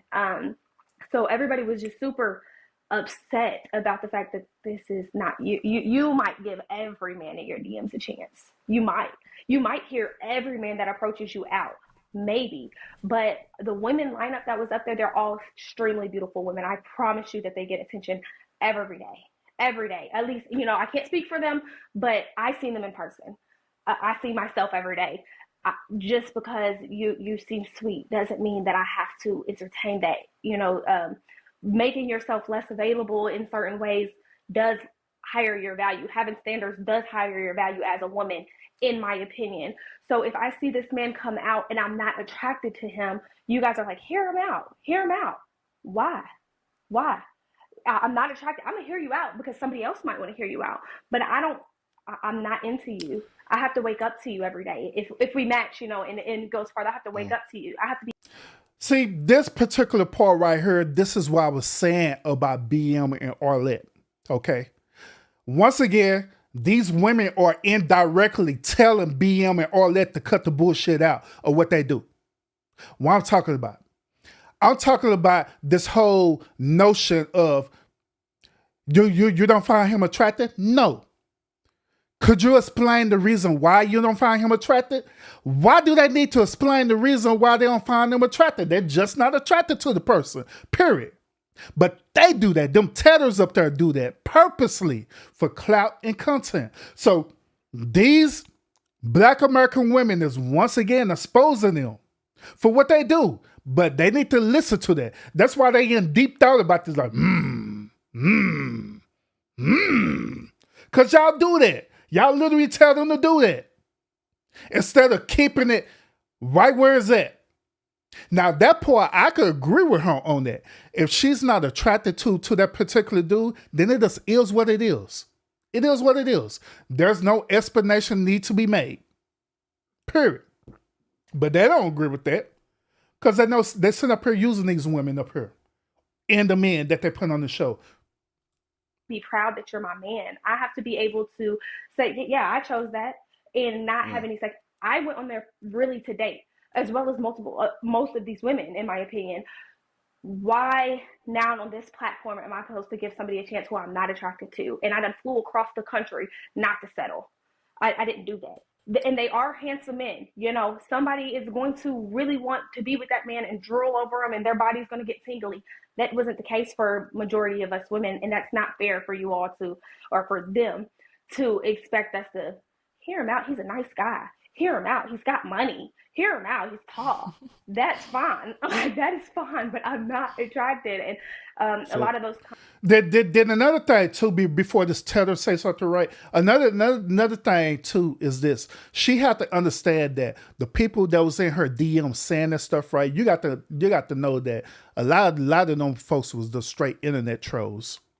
Because them same exact people that separate talking about, oh, you got to hear them out. You got to do this. Them the same exact ones who separate talking about, get a passport, bro. Get a passport to go abroad. That's what they say. Divest for women because they're mean and ugly to us. Them the same as that dude. Same as that dudes who literally have a podcast and stuff. So you got to understand that there are different type of people that are out there. Them internet trolls out there that's doing that old weird stuff, you know what I'm saying? Then there are actually real men who are actually giving you some concrete advice. You know what I'm saying? Comments were telling us that we were just young minded and we just our priorities are messed up, and I have Them to betas. disagree. I have to So disagree with a lot of that. So I have to say as well that people think that, oh, when we're getting this type of traction, or we're here like, oh yeah, we're getting traction. No, we want people to actually match. Me, I want people to actually find their love. You know, that's Because the we main actually thing. get like frustrated when there are matches because we're This- like, this- dang, we picked these people this- And y'all specifically 'cause we were. thought. This is the thing, right? This is because I think I even called issues well. Listen to what these tethers are saying. They sitting up here literally saying that they legitimately want to find matches for people. And they get frustrated when that don't happen. These tethers up here are lying like ain't nothing. You're a lying sack of crap. You're a lying sack of crap. Lying like ain't nothing. They're not legitimately trying to want to find a match. They legitimately is trying to make money. Like I've been saying. I'm with you on that line. He need a man up. He beta ended up. And you know, He got all this down beta energy, man. It was crazy. He trying to appear to be masculine, but that dude, man, Lord Jesus, this dude. Wait a minute. Are you close to your father? Not really. Does he even return your calls? I had said, look, I know there's a difference with being rude and being honest, right? I know a lot of you was just being honest. Honest. Right? I even warned you girls on the show. Remember, I stopped recording and I said to you girls, you're all saying the same things. Piggybacking. And that's what I think the main thing is, that people just kept hearing the same thing. And it's kind of like, you know, are they all just copy and paste? Like, are they all just copying each other? So do you think that maybe that's what... Wait a minute. So when I was doing the taping of the show, right, this tether had the audacity to literally stop the show and tell them that they're saying the same exact thing or saying the same exact script. Listen to what I'm saying. He literally stopped the show and told them that they're saying the same as that thing. Now, why the hell would he do that? Now keep in mind that they say that this show is authentic, right? That's what they say. That's what they're advertising, right? That the show is authentic, right? If the show was indeed authentic, like they say this, right? Why would you need to stop the show to redirect? The only way you want to stop the show to redirect if the show was fucking scripted. Like I've been said, the show is scripted. That's the only way. Just like with reality TV shows, right? Reality TV shows are scripted. That's why. This dude is literally writing a script. I told y'all this before, and I said again, this dude is literally writing a script. And so since they was all saying the same as that thing, he said, cut. Look here. Y'all are saying the same thing. You said the same thing. I need y'all to say something a little different so they don't know that we're up here being tethers and scripting this whole entire episode. Okay, ladies? Okay. We're going to say some different stuff. If that be the case, here's another question too. If that be the case, why don't they do the straight raw reaction show live? Why they don't do that show live? Instead of doing it and editing it out and stuff. Why don't they do it live? The reason why is because they're going to show you, if they do it live, that show scripted as hell, and they don't want it to be that way. They don't want these people to really tell you the truth about what's going on. They don't in that studio. They don't. And you're right, Lionel. You're right. They need to do a Kendra G La Raw reaction show. I agree with you on that. For real. They do. But guess what? They're not gonna do that. They ain't gonna do that. They don't want to do that. They ain't gonna do that because they know this stuff is scripted. They said once again, like I've been telling y'all that these tethers up here is a up here using these average people. Hell, I even put it this way, and I said this before. I wouldn't be a bit surprised if you dig a little deeper, right? If you did a little deeper with these women and the men that comes on the show, I wouldn't be a bit surprised if they're paid actors. I wouldn't. Because look at the quality of people that they select. They only force the women. They only select women who have IG pages. Every woman that they select has an IG page. Every last one of them. Every dude that they select, guess what he has? An IG page. They don't go on Facebook. They don't advertise this on Facebook. Hell, they don't even advertise this on YouTube. Not on Snapchat. Not on Rumble. They advertise on IG. And they pick people who's on IG for a reason. There's a reason behind that. People that could have been something. I think that was still a hang up because when we were saying, initial attraction, which is very much the truth, production, behind the scenes, it's like, hey guys. Listen to what she said. That's very much the truth because production, listen to her. Listen. She is once again, see, I even though I'm going in on these women, they're actually revealing a lot about their show. They're indirectly revealing the whole production process because they sit up here putting them on the spot, right? And they sit up here literally telling y'all the truth, what's happening indirectly. Production-wise, I'm telling you. Like you all are saying initial attraction, be specific. And then that's when the girls started to be more specific. They realized like, maybe we are being a little cushiony. Maybe we are being a little nice. And then it got turned into hate. So when we actually said to you, I said to you ladies, you're saying the same thing. I said the same exact answers is what, when the internet see this, they're going to have something to say. Mm-hmm.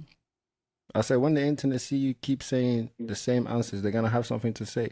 And some of you girls as well, when I said that, you didn't. And notice what they did too. I don't know if y'all caught that right. I don't know if y'all caught this, but I did. Right when old girl right here was giving her a response and she started to reveal a lot of stuff about the show, guess what they did? They did a poor job of editing out the video. They did a poor job of editing out the video. It had jumped from her talking to her finishing her statement because 13th floor was once again revealing some stuff about that's really what's happening, and they edited it out. They did. They had edited it all the way out. That's bullshit. Look, see. Believe it, I got upset, actually. And I was like, ladies, I want you guys to do well. I want you to do well. But so we didn't say for you to go super dive deep and stuff. We were saying basically just, if you're saying the same thing, it's just change it up like a copy bit. and paste. Listen to these tatters. Listen to what they saying. They sit up here lying now. They lying like we're not telling y'all to go that deep where we actually go deep. We're not telling you to go deep, but we need you to go deep. What kind of bullshit is that? They sit up here lying like it ain't nothing. The reason why, because they sit up here playing in their faces. They are. And they rationalizing this too, like, yo, that's what we really say. Yo, baby, this is what we really said. No. But they sit up here and see, they putting them into the space right where now they being open and honest. At 13th floor, and old girl is like, hell, y'all not fisting the worm, sit up here and drag us. Y'all not fisting sit up here and drag us and put us into the hot seat to make it seem like it's something wrong with us. No, we're not going to do that. We're not going to do that. You keep on, right? You keep on, tethers, right? We're going to get into our feelings and emotions, and we're going to tell the truth. We're going to blow this whole bitch up. That's how the way they talking right now. I'm telling y'all. Yeah. Yeah, Ish wanted to speak. I do. I want to kind of piggyback off of Carrington. Um, Let's go I think 13. it sounded like we were saying the same things essentially because we were feeling the same things about these men. Just like Carrington said, you can be nice, you can have a good career, which is funny because a lot of people call us gold diggers, and all of those men have very good careers, money. It was never about that. I think we're all women that are successful in our own ways. So um, people hate to see it, but we have options. So those types of things just right off bat doesn't necessarily make us drool and want to pick these guys because they have a good career or they come off nice because, if you're a religious person or you believe in a higher power, like, you know how to. Hey, hey, hey, Lionel. Hey, Lionel. What you said is fact. Want to know why it's facts, right? I'm Exhibit A. See, we dropping receipts tonight. So this is gonna be a good ass episode tonight. So we're gonna drop receipts tonight. All right, we're gonna drop receipts. Let me bag it up. I'm gonna show y'all something.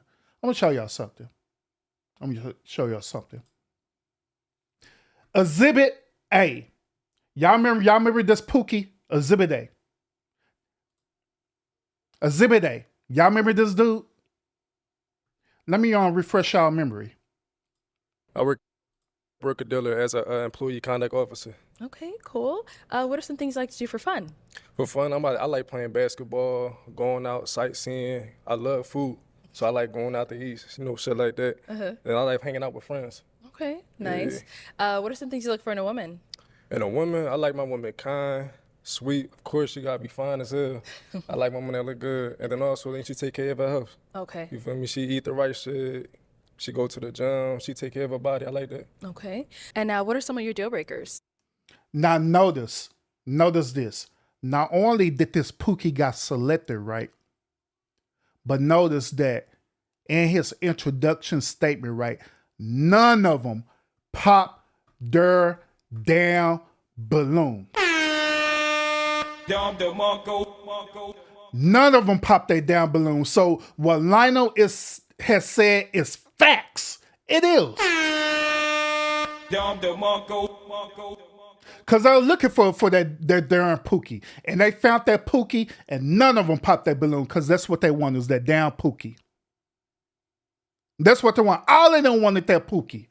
Included 13th floor wanted that Pookie. 13th floor wanted that Pookie. The only reason why she didn't get that Pookie is because she seen that old girl was smashing more. He was more attracted to old girl. And guess what she did at the end? I'm going to show y'all. Exhibit B. This is Exhibit B, y'all. I'm going to show y'all Exhibit B. This is what really happened. I'm going to show y'all Exhibit B. We're going to get to it. Exhibit B coming up. Here we are, right here. Here we go, right here. Not the X-Match part, back. Right here. Watch what 13th floor do. After that, because I want him to like have what he wants. Right, but yeah, I understand. Okay. All right, cool. Can I ask another one? Yeah, of course. Go ahead. Where y'all from? Like, where y'all currently reside at? I reside in Michigan. Michigan? Yeah, the Detroit area. Oh, yeah? Not in Detroit, but around Detroit. Okay. And then we know. Now keep in mind, earlier, 13th floor has said that she lives in Michigan, but she do not want to travel. But remember, this Pookie lives in Philadelphia. Remember that, right? He lived in Philadelphia. So she was more than willing to do this traveling thing because she wanted a Pookie. She says she's from Philly, but do you live there now? I'm originally from Africa, motherland Liberia. Okay. But I live in Philly. Okay. Yeah, that's cool. Okay. So, unfortunate. Ooh. And she told old girl that I'm going to go ahead and pop. Did y'all see that? She told old girl, I'm going to go ahead and pop. The reason why she went on and pop is because of what Lionel was saying, because she wanted this Pookie so bad, but she didn't want to compete with old girl to get him. She didn't. And listen to her statement, the reason why. We're going to get back to the original content. Okay, why do we end up popping? They seem like they would be well together since they're both from Philly, and like she said, he liked the chocolate queens, and just the look that he gave her just now, it was given. See, she really wanted this dude. She really wanted this Pookie for real. She really wanted him, but she didn't want to compete. So she, instead of allowing this Pookie to choose, right, in the final round, she didn't want to be embarrassed, which I pointed this out when I did the review of this video, right? That she didn't want to be embarrassed because she knew this Pookie was going to choose that other girl. Telling y'all, man. Let's get back to this. Let's get back to this content.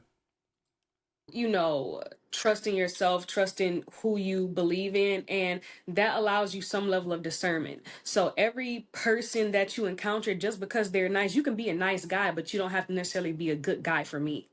If I, talk to every nice guy, then I would be looked at and shamed as a you know what in the streets. You know what I'm saying? So I think we're all just women, and we're successful in a way to where we don't necessarily have to, give attention to all those things that everybody's trying to sell on the internet. And then the thing is too, yes, it's a dating show, but let's be honest and not act like people don't show you representation of themselves when they show up to you for the first time. Shoot, for the first couple months, like they're giving like the best version of themselves because they're in front of you, and they're in front of the production team, they're in front of all these women, and they know they're going to be in front of millions of eyes. So let's be clear about that. And then just like Carrington said, I did not fly across the country to settle. I'm trying to be married. I'm trying to date my husband. I'm not trying to date casually and have fun and kiki and talk with somebody. I want Nah, bro. That's bullshit. 13th floor, we're not going to do this. We're not going to do this because if that be the case, why were you so attracted to that Pookie? If you was literally trying to look for your ideal husband and all the good old stuff that you trying to sell at this particular moment with your emotions right, why you trying to go after that Pookie? Why? Matter of fact, all y'all women, every last one of y'all disgusting women, sit up here trying to go after that darn Pookie. Every last one of y'all trying to go after that Pookie. Yep, you, even though you was nice and pleasant, you wanted to go after her. 13th floor want to go after her. The Amazon want to go after her. The one IG girl want to go after her. The Haitian woman want to go after her. And, other wanted to go after her. Every last one of them wanted that Pookie. Every last one of them. Disgusting women. children. Like, But you sat up here lying talking about you look for a husband. I want my life to go in a certain direction, and I simply did not see any of those men being the father of my children. And I don't.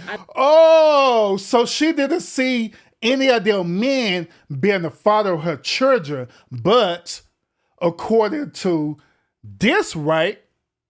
According to this scene, right? She look at her. Look at her. Look how she just smiling at this dude. She like, man, I really want this Pookie for real. Look how she's smiling at him. I'm telling you, if she didn't feel like that she had to compete for this Pookie, she would be sitting up here on this. Well, this Pookie would be sitting up here on her couch right now, eating a bowl of Cookie Crisp right now. Facts. He'll literally be sitting up here on the couch eating a bowl of Cookie Crisp, up in his boxers, playing PlayStation 5. Why she sitting up here rubbing this dude bald head? That's lying. Oh boy, I tell you, y'all sisters be lying like ain't nothing. I didn't find nobody up there that was attractive. Shit, you found this Pookie attractive. You stayed to the final round, and I'm telling you, if he wasn't going for that dark-skinned woman, you had got with this dude. You would be the one who said, "Is it a match? Yeah, it's a match. Is it a match? Yeah, Wody, it's a match. We got a match." You would be the one who been a part of that. So stop lying. Liars, boy, I tell you. I don't feel bad about that. And then I think the reason why the women on the show episode got so much scrutiny is because a lot of those men, again, they didn't argue back, or they didn't fight back, or they didn't, snap back like men on previous episodes did. And I think the internet has a tendency to try to take up for people that they think need taken up for. And in all reality, I'll just say it right now, none of those men needed any taken up for. Hey, Exhibit C. Listen to what Lionel just said. But Urban, being attractive is the same thing as being attracted to. You see how full of shit they are? Yeah, absolutely. I see. I see it in real time. All I'm doing is calling it out for what it is. See, y'all didn't think I was gonna do this type of reaction video on this. You know what I'm saying? This particular show is not even scripted. I'm going with the flow of the show, based on what they saying, and I'm just calling the bullshit out for what it is. They are very capable of taking up for themselves. Then also, she sat up here mentioning about the men who sat up here doing all this trolling on the show. Why she's not talking about the women who went and did the trolling on the show as well too, which she did that. She trolled the dude because how the way he spoke. I just don't like your voice. Your voice don't sound right to me. I don't want to be with you because you're not taller than me. And she's 5'11" with 6-inch heels on. Like, what the fuck? Who-wee. Very capable of taking up for themselves, and they didn't necessarily need that. They went on the show, they had what they wanted to do on their mind, and in my opinion, they did exactly what they needed to do because the internet loved them, right? But as far as the negative scrutiny we received, I feel like we received so much of it because there was no viral moment where the guy was snapping back and saying his piece to simple honesty from the women's part. And I understand you say that we need. Oh, that's Barb, this lady right there, the Haitian lady right here. Yes, her right here. To be specific, but we didn't necessarily have to be mean. I still personally don't think that I was mean. I never called anyone ugly. I know a lot of comments said that I was a height shamer and how is 6 feet not tall enough. It was never that with me. Like my first boyfriend that I was with for like the longest, he was 5'7". I'm 5'6.5". I've never had an issue with height. My Oh God, well, Lord Jesus. I honestly feel like that I'm reviewing this episode all over again. Y'all remember when I was on doing this the whole entire episode? I was doing this. Lord Jesus, damn it! Y'all remember when I was doing that? I feel like that I'm in this episode all over again. I feel like that now I'm in the Twilight Zone all over again because this woman was the main one who was saying all that. She was literally saying that throughout the whole episode. I don't want to date you because you're height. I don't want to date you because your voice sounds funny. I don't want to date you because of this. I don't want to date you because of that. Like, that's why I dub her the name 13th floor. Gary, salute. Issue is that, just like a lot of the women agreed, some of those men were being deceitful about what height they were, and that's just what it was. Like, So can I? Wait a bit. Oh my God, what? The dude sitting up here being deceitful about their height? That's bullshit. How can the dude be deceitful about his height? How? How's that possible? How?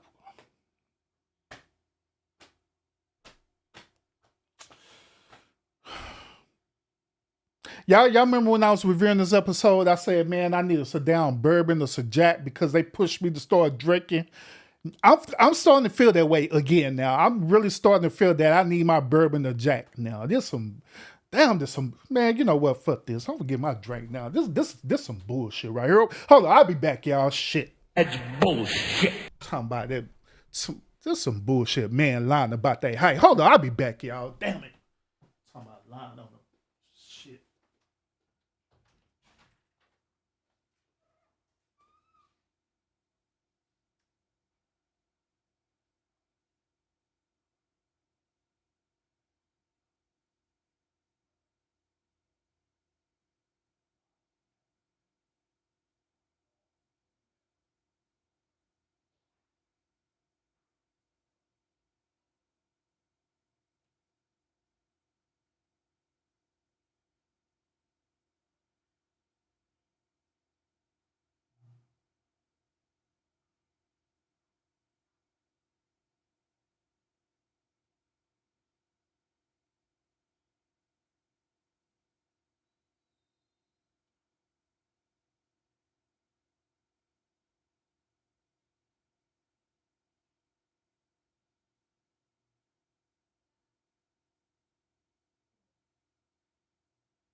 got me drinking and stuff, man. This some bull.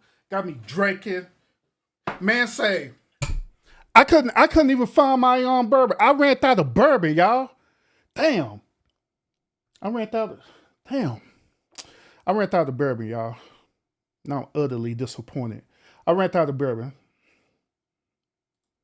Y'all. So I have to settle for gin, okay? I have to settle for gin. I got to settle for gin for right now, okay? We got to settle for Bombay, all right? Because that's the one thing I seen in her. I can't believe that I ran out of bourbon, man. Who the hell been drinking my damn bourbon? Now I got to settle for some down gin. Because of this damn show. Because these women sitting up here lying like it ain't nothing, man. So up here telling the whole ass story. Well, gin it is. I'm going to be drunk as hell going to work in the morning. Gin it is. Oh, shit. Take a damn shot of gin. And I'm taking this mother straight, too. This a strong-ass gin, too. I'm taking this mother straight as hell. Sitting up here lying and shit. Lord Jesus. Damn. Can I actually just jump in there, all right? Yep, go ahead. So this is for all the ladies. What is it about height? I don't care about height. Yeah, please explain this to me. What is it about the height thing? Because obviously the tethered don't know about this, okay? And the tethered wants to know. That is so important, especially when you're way shorter. And this weekend, where's Haitian though? Right there, Camino. Right there, yeah, Camino. And Renee. And Renee. Let's ask both of them because you both had, issues with height. What is it that actually every woman that came on your show, Tether, had an issue with height? Gets you so, like you don't want to pick a guy because of their height. When like you were, Camino was 5. She's 5'1". 5'1", right? I think. That's 5'1", yeah. And that guy was 6 feet. 6 feet. So, for one, he didn't really seem 6 feet, but he wasn't. Kind of like what we're saying. We're on a show. There's production. 8 women with balloons. Me personally, I. So did they have like a measuring tape to see how tall this dude was, or they just going by what they see, or they're going by their little feelings and emotions at the moment? Which that's what I think is the winner there. They're going by their feelings and emotions at this particular moment. Let me take my shot real quick. 5'6", 5'10". But if I'm going to be in front of the camera and I don't even know the name, the age, what you do for work, what you like, what you don't like. That's very small information. Y'all, it been a goddamn. It been a while since I had some Bombay dry gin. Dang, that mud almost nearly destroyed your boy for real. Like, damn.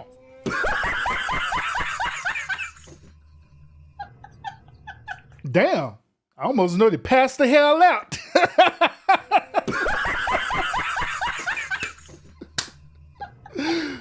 Damn. Lord Jesus. Woo. And it just, hey, that dry gin is traveling too. I can feel it traveling. I can feel that mud traveling all the way down in my esophagus and into my stomach and everywhere. And it feel hot. It feel hot. Y'all know what's that other one? Liquor Fireball, right? Y'all know those of y'all who ever drunk Fireball before, right?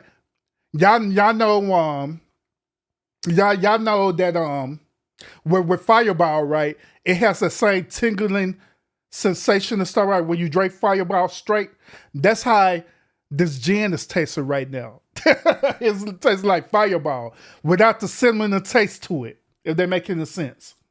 So I'm going to go what I prefer. It's not mandatory. Like in my real life, I don't use that mindset, but on a show like that, yeah. It's so like, how tall does your man need to be for you to accept them? I mean, he could be around I'll say 5'6" and up. I don't mind that. You just also have to.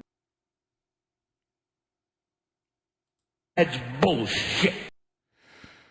Be attracted to them as well. Exactly. You're not going to settle for height and attraction. Exactly. But she didn't say the attraction on the show. She said the height. Well, yeah, but yeah, like I said, if I'm on a show and I just get to know very small information about you. In my real world, it's not mandatory, but if I'm going on Pop the Balloon, it is. I mean, it's not. It's. I'm sorry. So on the show, it's mandatory, but in my real life, it's just a preferred thing. So like, I don't really know much about the That's what she said. On the show, it's mandatory, meaning that it's scripted. guy. So I would prefer him to be, tall. I mean, like I said, he didn't look 6 feet. He looked a bit shorter than that. But then again, that's just how I felt at the moment. Okay. So Okay. that's just what that is. So what would you say is the difference from the show from your real life? Because it's still real life. Right. I feel like my Look how they're trying to dance around. They're trying to want to dance around to keep from exposing themselves. Well, what's the difference between the show and real? Because it seems like it's real life to me now. It's scripted, girl. real life, let's say example, a guy comes up to me, we're chatting it up. There's not cameras. There's not I'm 8 women are getting a chance to know this guy, and here I am. Okay, it's not like, it's kind of like one-on-one, more private. So if the guy, let's say, was like 5'6", it's a different situation because I'm actually talking to him. It's private. We're actually getting to know each other, and if I go off of that, he's cool. But if it's somebody just coming out and I'm this, my name is this 27, I do this, it's more easier to just pop on height because I don't know much about you. It's not really that private.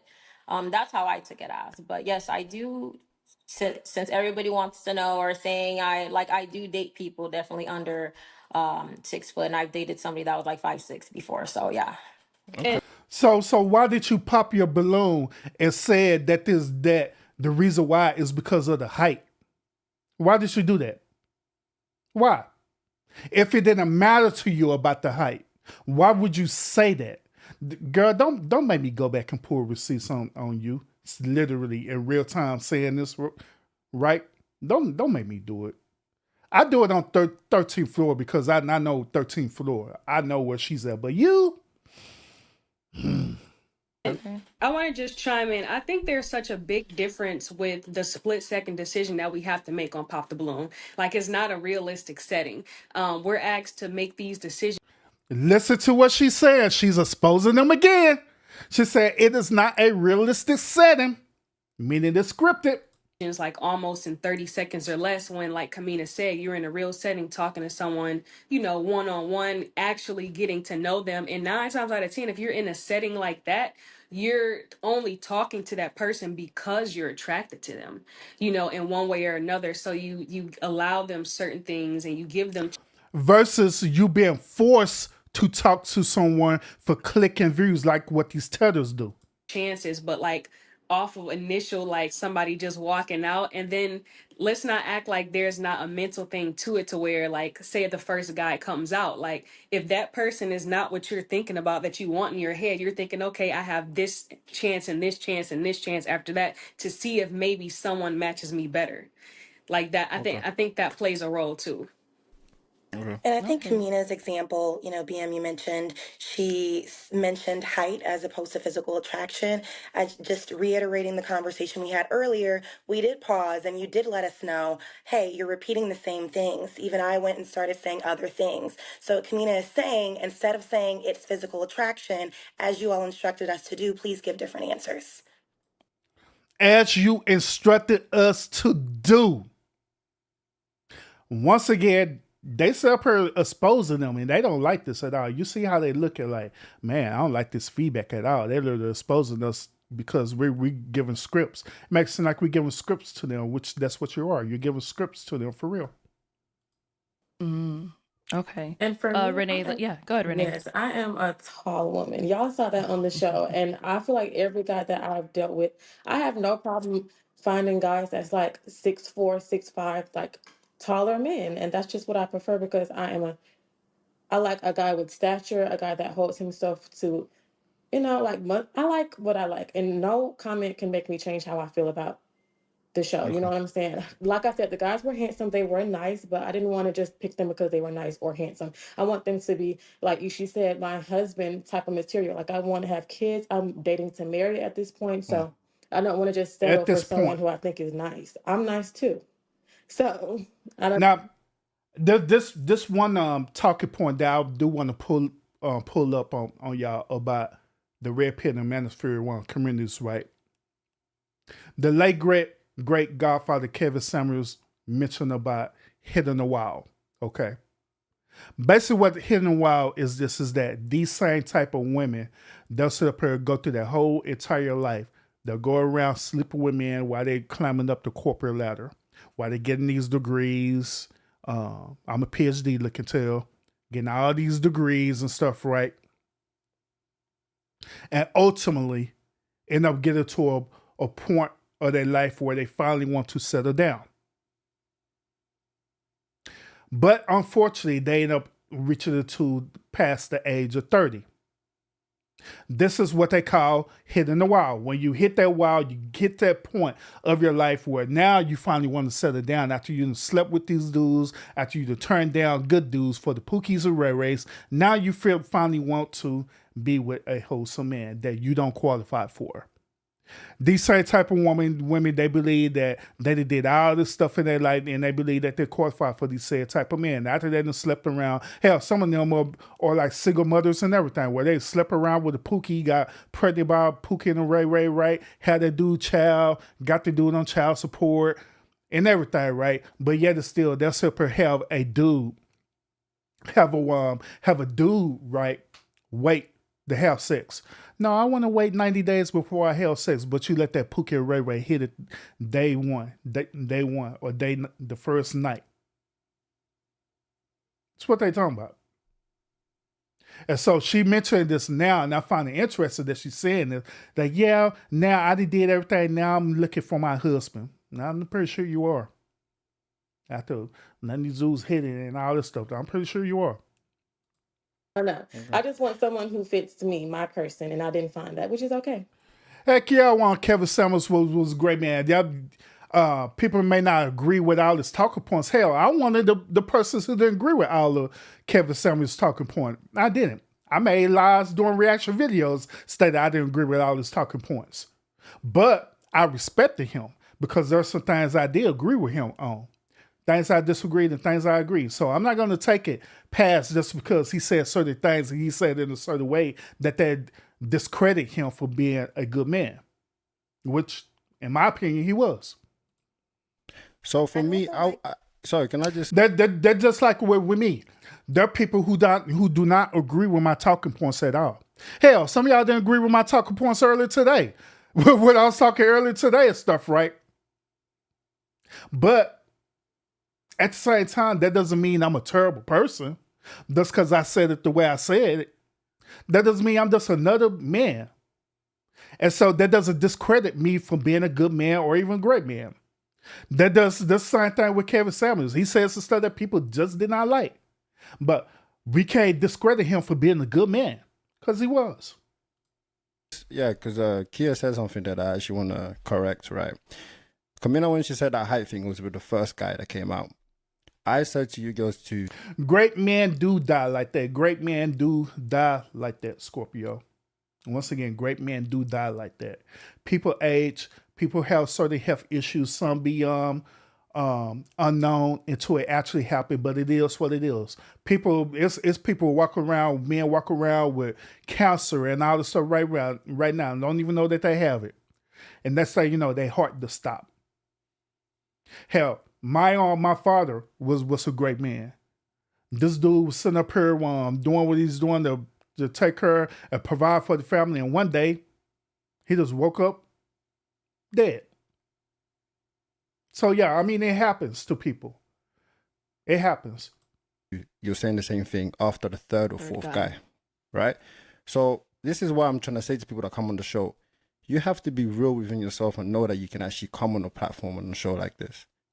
Because it's a lot more than you just seeing on the screen thinking it's easy. I can just walk in and just do this and say that. So, you know, when you're coming there, know that be prepared that you will get asked questions.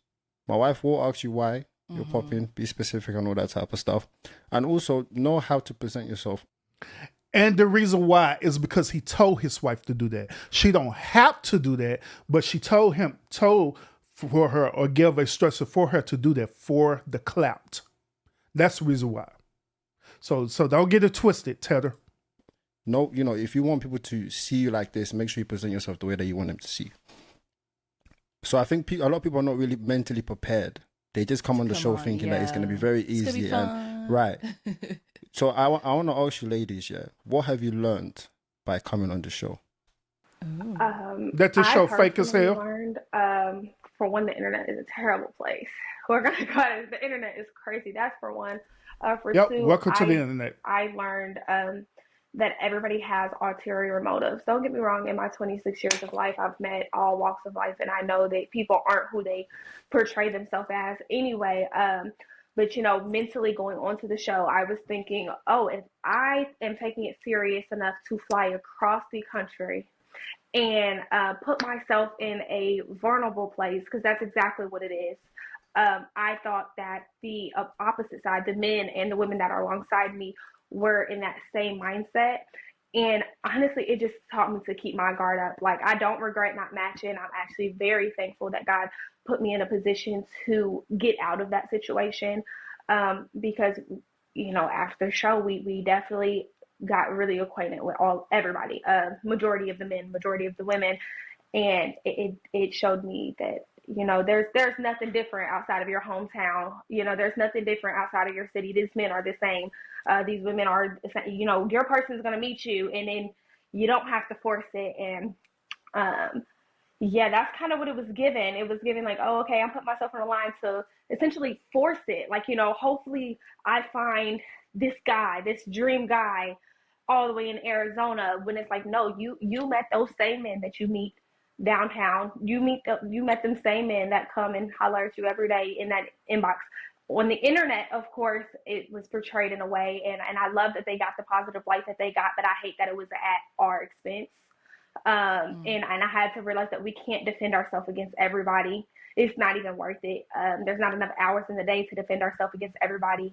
But at the same time, I definitely learned that as a Black woman, which all of us are Black women, that there's nobody here to defend us. Because even though we did befriend those men, and we got really acquainted and personal with those men, they came back on this platform and doubled down on that we weren't good women. They doubled down on those comments that were being said, even though in the messages it was. Oh, so now we enter into the space of saying that Black women don't be protected now. That's bullshit. Notice what I said earlier on my podcast earlier when I was saying about women who be in leadership position. I told y'all that women should be in leadership position because there are emotions behind it, right? This is exactly what I'm talking about right here. Exactly what I'm talking about in real time. Instead of taking accountability of saying that, hey, you're the one who chose to fly across wherever said state to get to the show. You're the one who decided to do this. You're the one who decided to put yourself out there and meet these strangers that you never met before. And on top of that, y'all allegedly, based on what you're saying, y'all already had a pre-show to where y'all got together, had dinner together, and different, whatever happens, you know what I'm saying, y'all did that and stuff, right?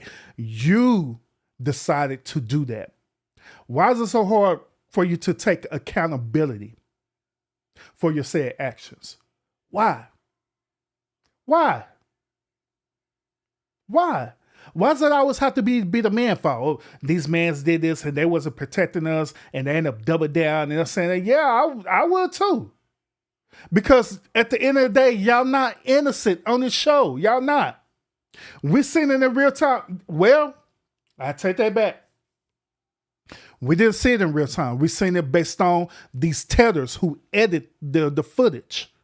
These tellers right here had edited the footage to give us their reality of how the show went. That's what they did. And so you got to blame it on these tellers. They're the one who aired that episode like that, where they was cutting out a lot of parts and stuff and add parts on for clout purposes. So I got to get on them about that. So people only review what they see. Once again, they only reviewing what they see. And that's it. and have her opinion about it. And that's what I'm saying about when I did that episode earlier today about leadership, right? Is that's why men and women are different with leadership. Like all the stuff that people were saying and stuff, I'm pretty sure that people was going in on the dudes too. You ain't saying these dudes sitting up here getting all up on here and getting all up in their feelings and talking about, oh my God, they did this and did that. I'm a victim. You don't see these dudes talking about that now. Y'all doing that as women. Except for old girl right here on the left. But y'all were doing that. Y'all the one who playing the victim role. Y'all were. I need to be protected. Well, how the hell the dude gonna protect someone that they don't even know? I still don't understand that to this day. How in the world do these women want men to protect a woman that they don't know?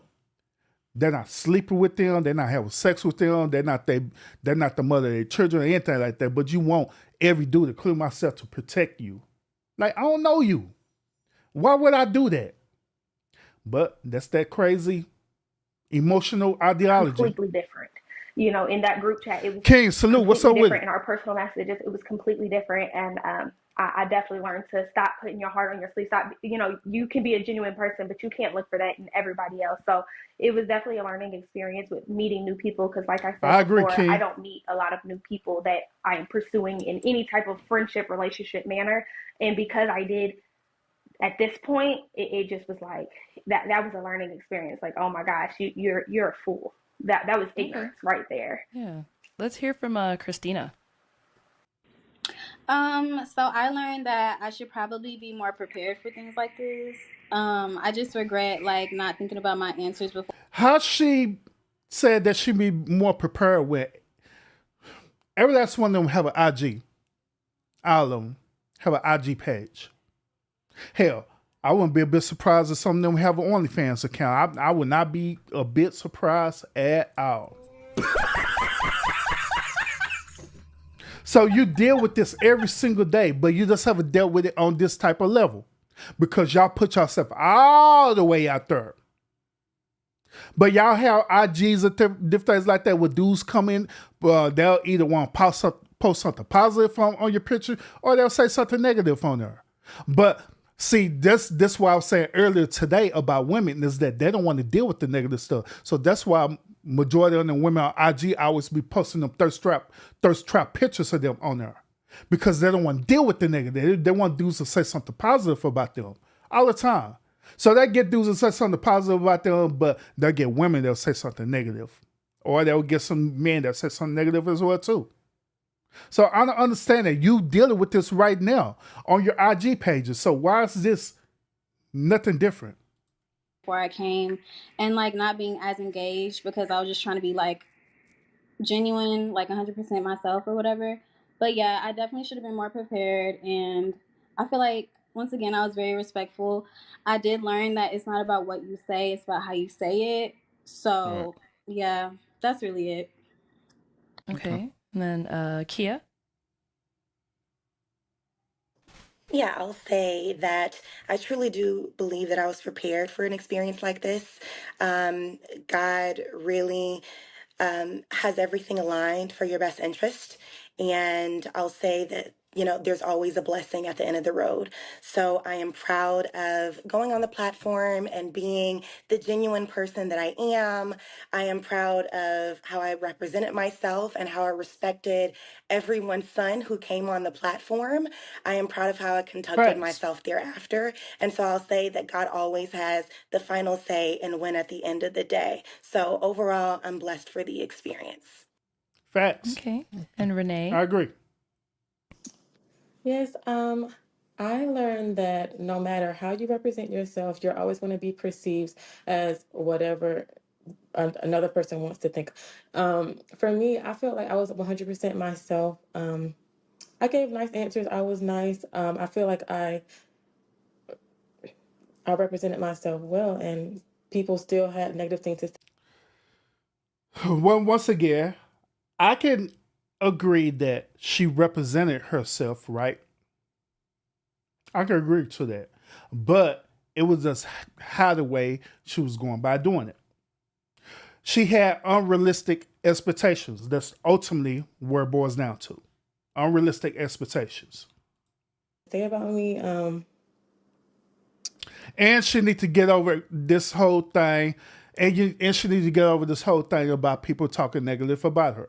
Get out of your feelings. It is what it is. Because at the end of the day, you don't know them folks. They barely know you. Yeah, that's about it. Okay. And then Ishi? For me, 13. I learned that one, the internet is a very unreal place.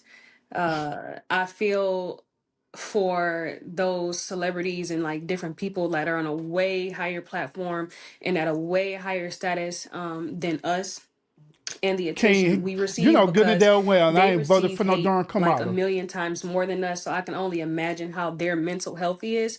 Hearing the things that people said about me, like absolute lies, like saying that I had three kids and three baby daddies. I don't have any kids, by the way. I don't have any baby Where fathers. was that? That was on YouTube? That was on Instagram. Like people would tag me and stuff, and I got tagged in like literal videos that people made just of me and quote unquote mean things I said to these guys, and they were making up all types of lies about me that I had on a wig. Never wore a wig on the platform. My real hair has always been that. So I wanted to address. Wait a minute. Hold up. So she now, 13th floor, sent up her now line and said that she's wearing her actual real hair. Here we go again. Here's 13th floor right here. Let's play a game, y'all. Let's play a game. Like Saul. Let's play a game. Notice that her hair right here is way longer than her hair right here. That as well. You see? You see how her hair is way longer than how she got her hair right now?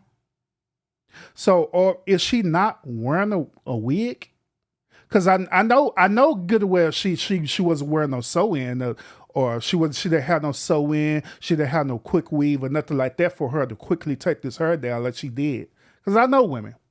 When y'all get them all sew ins and all the stuff that are right sew ins or whatever the case may be, right, quick weaves and stuff, y'all at least let that mud stay in for at least a month. Ever been a month. But yet you see that she got short hair here, but you see here, she got long hair there. Got long hair right here. The lies these women tell all the time, and I'm pretty sure she believed that she's not that she's on like 5'5" or whatever, but wearing 6'6" heels too, huh?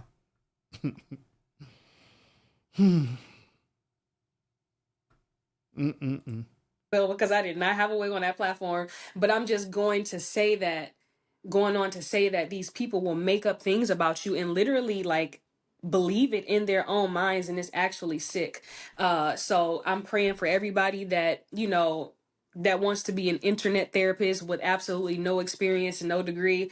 If y'all are that interested in doing that, by all means, go sign up for some classes because y'all will be good at it if you were actually right.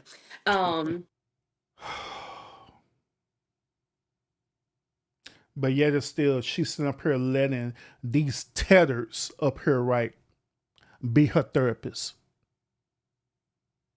Because these tetters up here is not only interviewing them, they sit up here literally psycho-evaluating them as well, too, for upcoming episodes.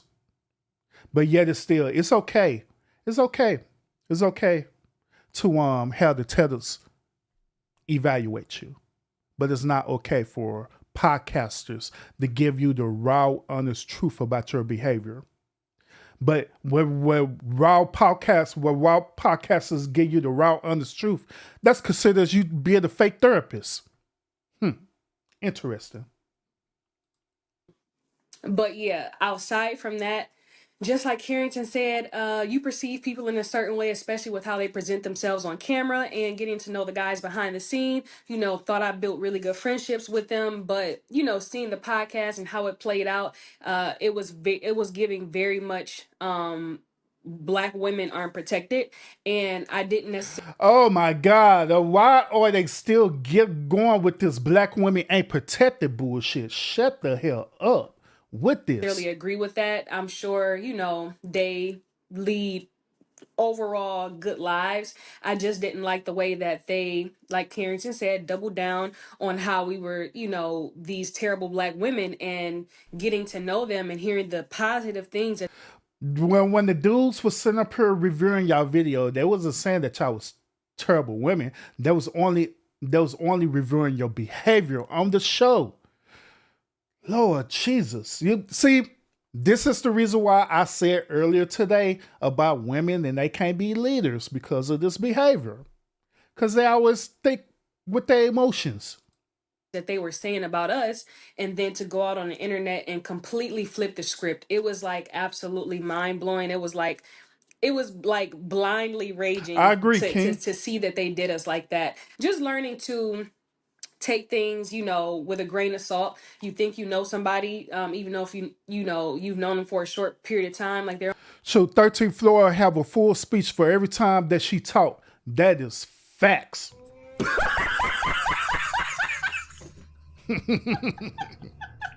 only going to show a certain amount of themselves until, for lack of better words, shit really hits the fan, and shit happened to hit the fan. And we were, like I said, it wasn't a good experience for us. So just that, and maybe choosing different word choice when describing things, I would say that. But other than that, it was a positive experience. And I think that I presented myself in a good light. Everybody that knows me personally hit me up and said, like, you presented yourself well, you presented Detroit well, we love you, we're proud of you, and all these other things. Like, it takes a really brave person to be able to do something like that, and you did it, and you looked good while doing it. So that made me feel good. The people that actually loved me and cared for me gave me positive feedback, and that's Okay. really all that matters at the end of the day.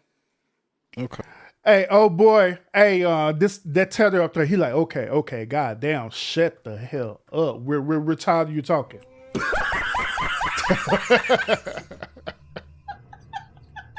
Hey, Lionel, you're right. She needs an objective opinion. But if you give her objective opinion, if you give any one of these women objective opinion, they're going to say that you're being a fake therapist, bro.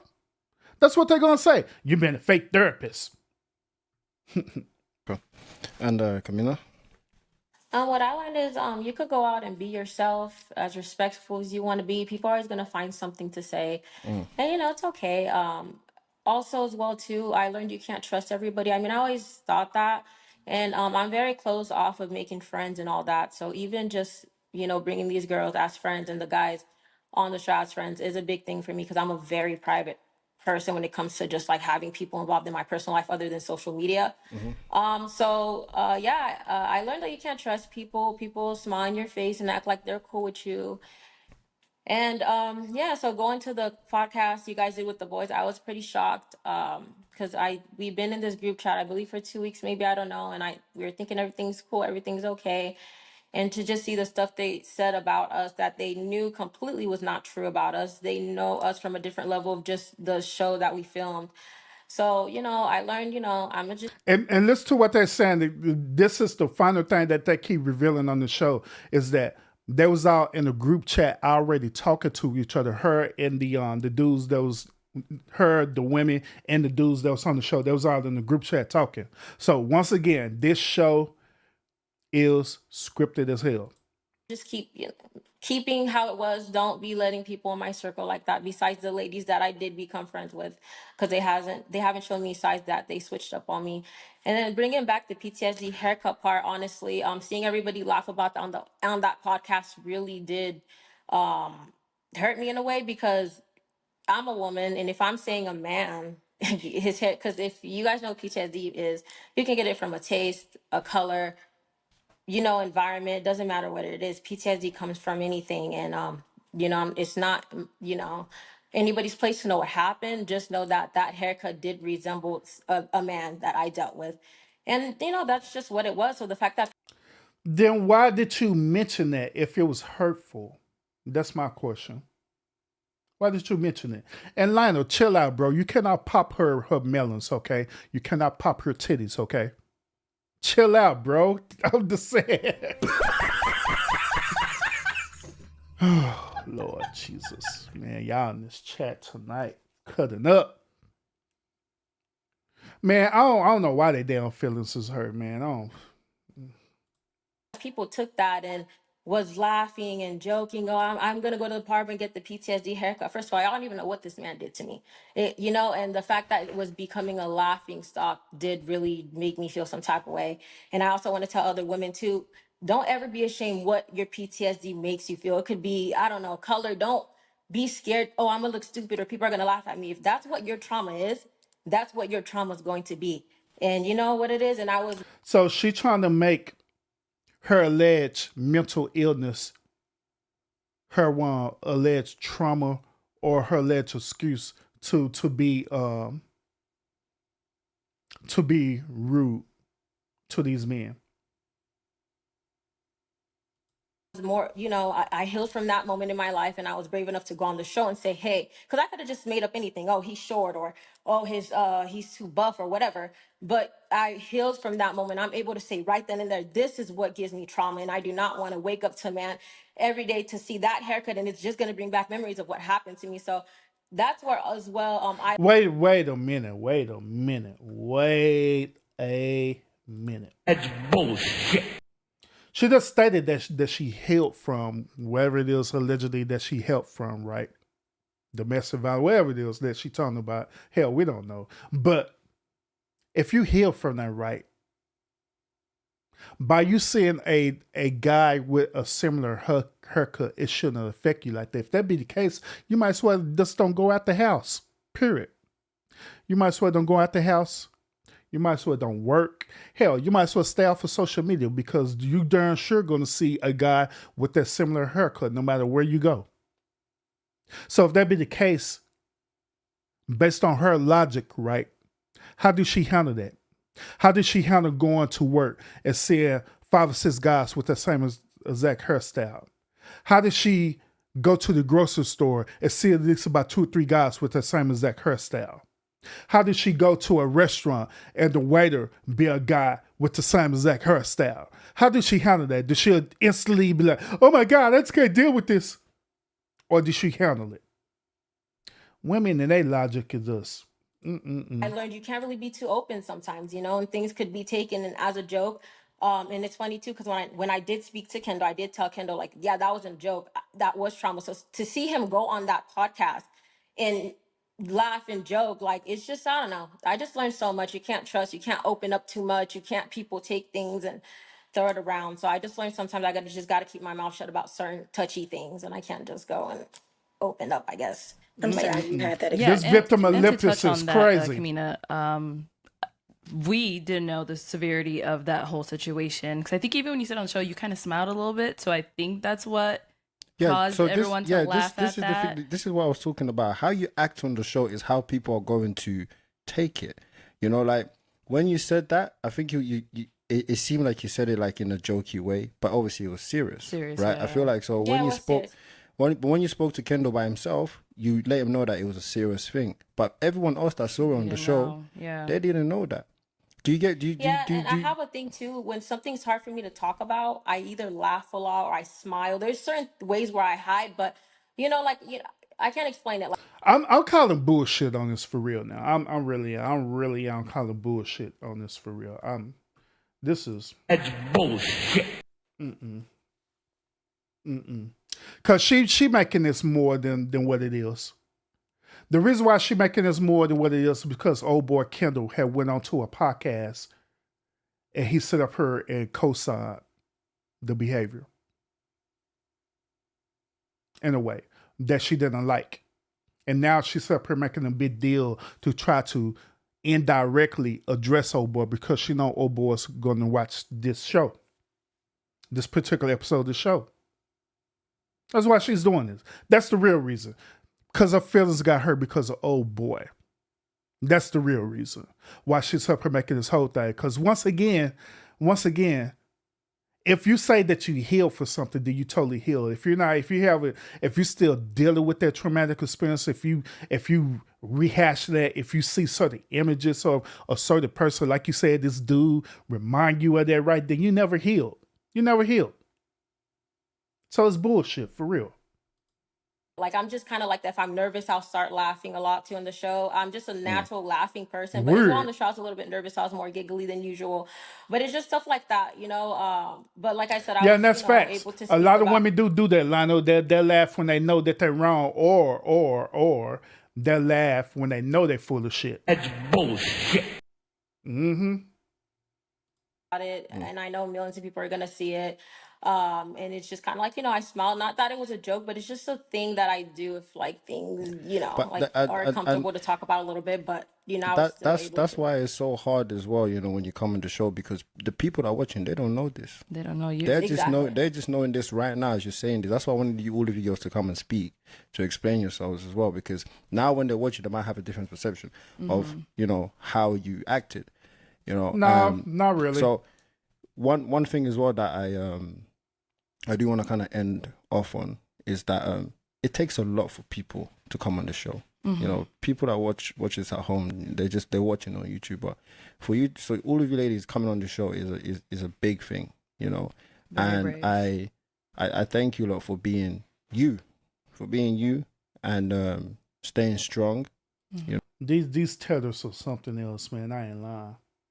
They are something else. Now they sit up here trying to be the therapist to them. They sit up here telling them, yeah, we're so proud of you for coming on to our show and making us money. We're very proud of you coming on to our show and making us money. Yeah. Yeah.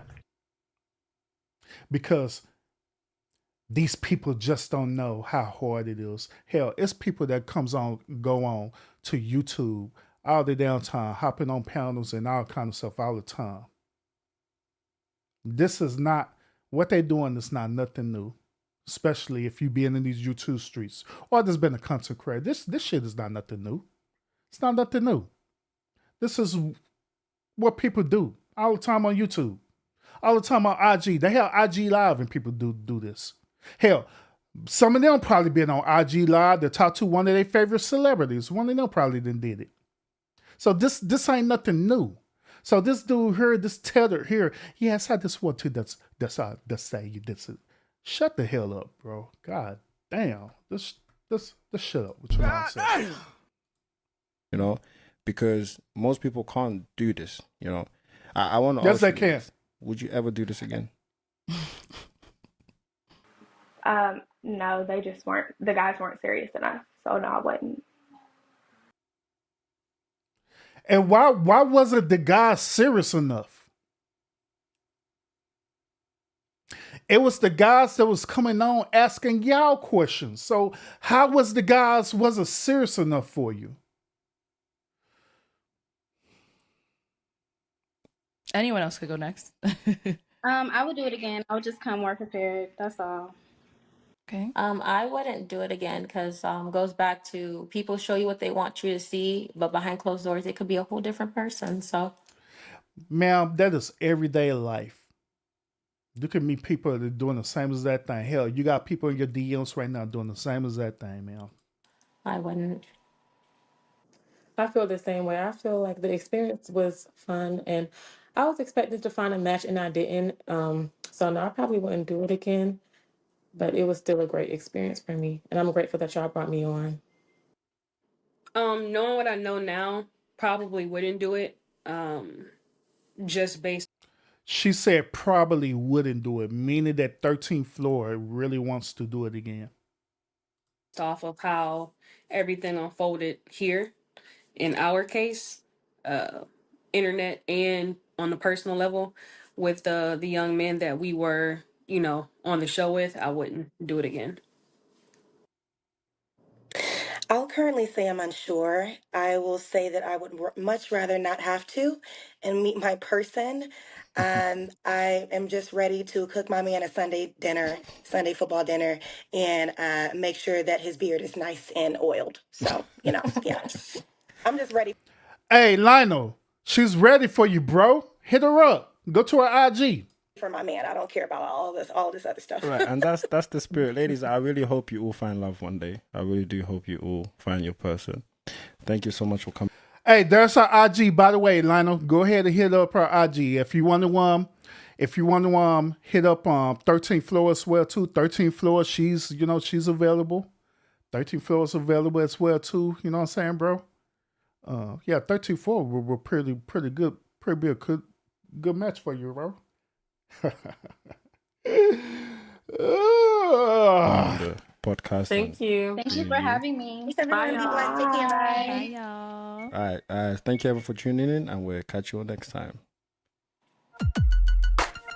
All right, so that is the end of this particular episode of what Arlette and her husband BM did. So what y'all think about this? What y'all think about this? Do y'all agree with what was being stated? Either from me or from the people who was on the panel or from the host and hostess. Do you agree? Do you disagree? Oh, please let me know. Please give me feedback so I know. Those of y'all who didn't catch my earlier midday stream, by all means, go back and catch it. Catch the replay of that as well too. Okay? And I don't say everybody was lying like I ain't nothing. But make sure y'all go and catch the replay on my earlier midday stream as well too. Those of y'all who catching the replay of this, sorry, that Bombay is kind of Bombaying. Those of y'all who go catch the replay, thank you. Thank you so much. Appreciate you tuning in. And appreciate the thumbs up and sharing it out and all the good old stuff too. Appreciate that a whole lot. Why the women are silenced now? And I have no idea, bro. I don't know. Maybe I triggered people earlier today. I don't know, bro. I don't know. You know how I roll. But other than that, y'all, thank y'all so much for tuning in, and I will see y'all again on the next episode. Okay, y'all be safe out there, right? Especially those of y'all who are in the path of the Hurricane Milton and stuff, right? Make sure that y'all be safe. You take care of yourself. If you need to evacuate, make sure you evacuate safely too. All right. So good night, everybody, and I'll see y'all again on the next episode.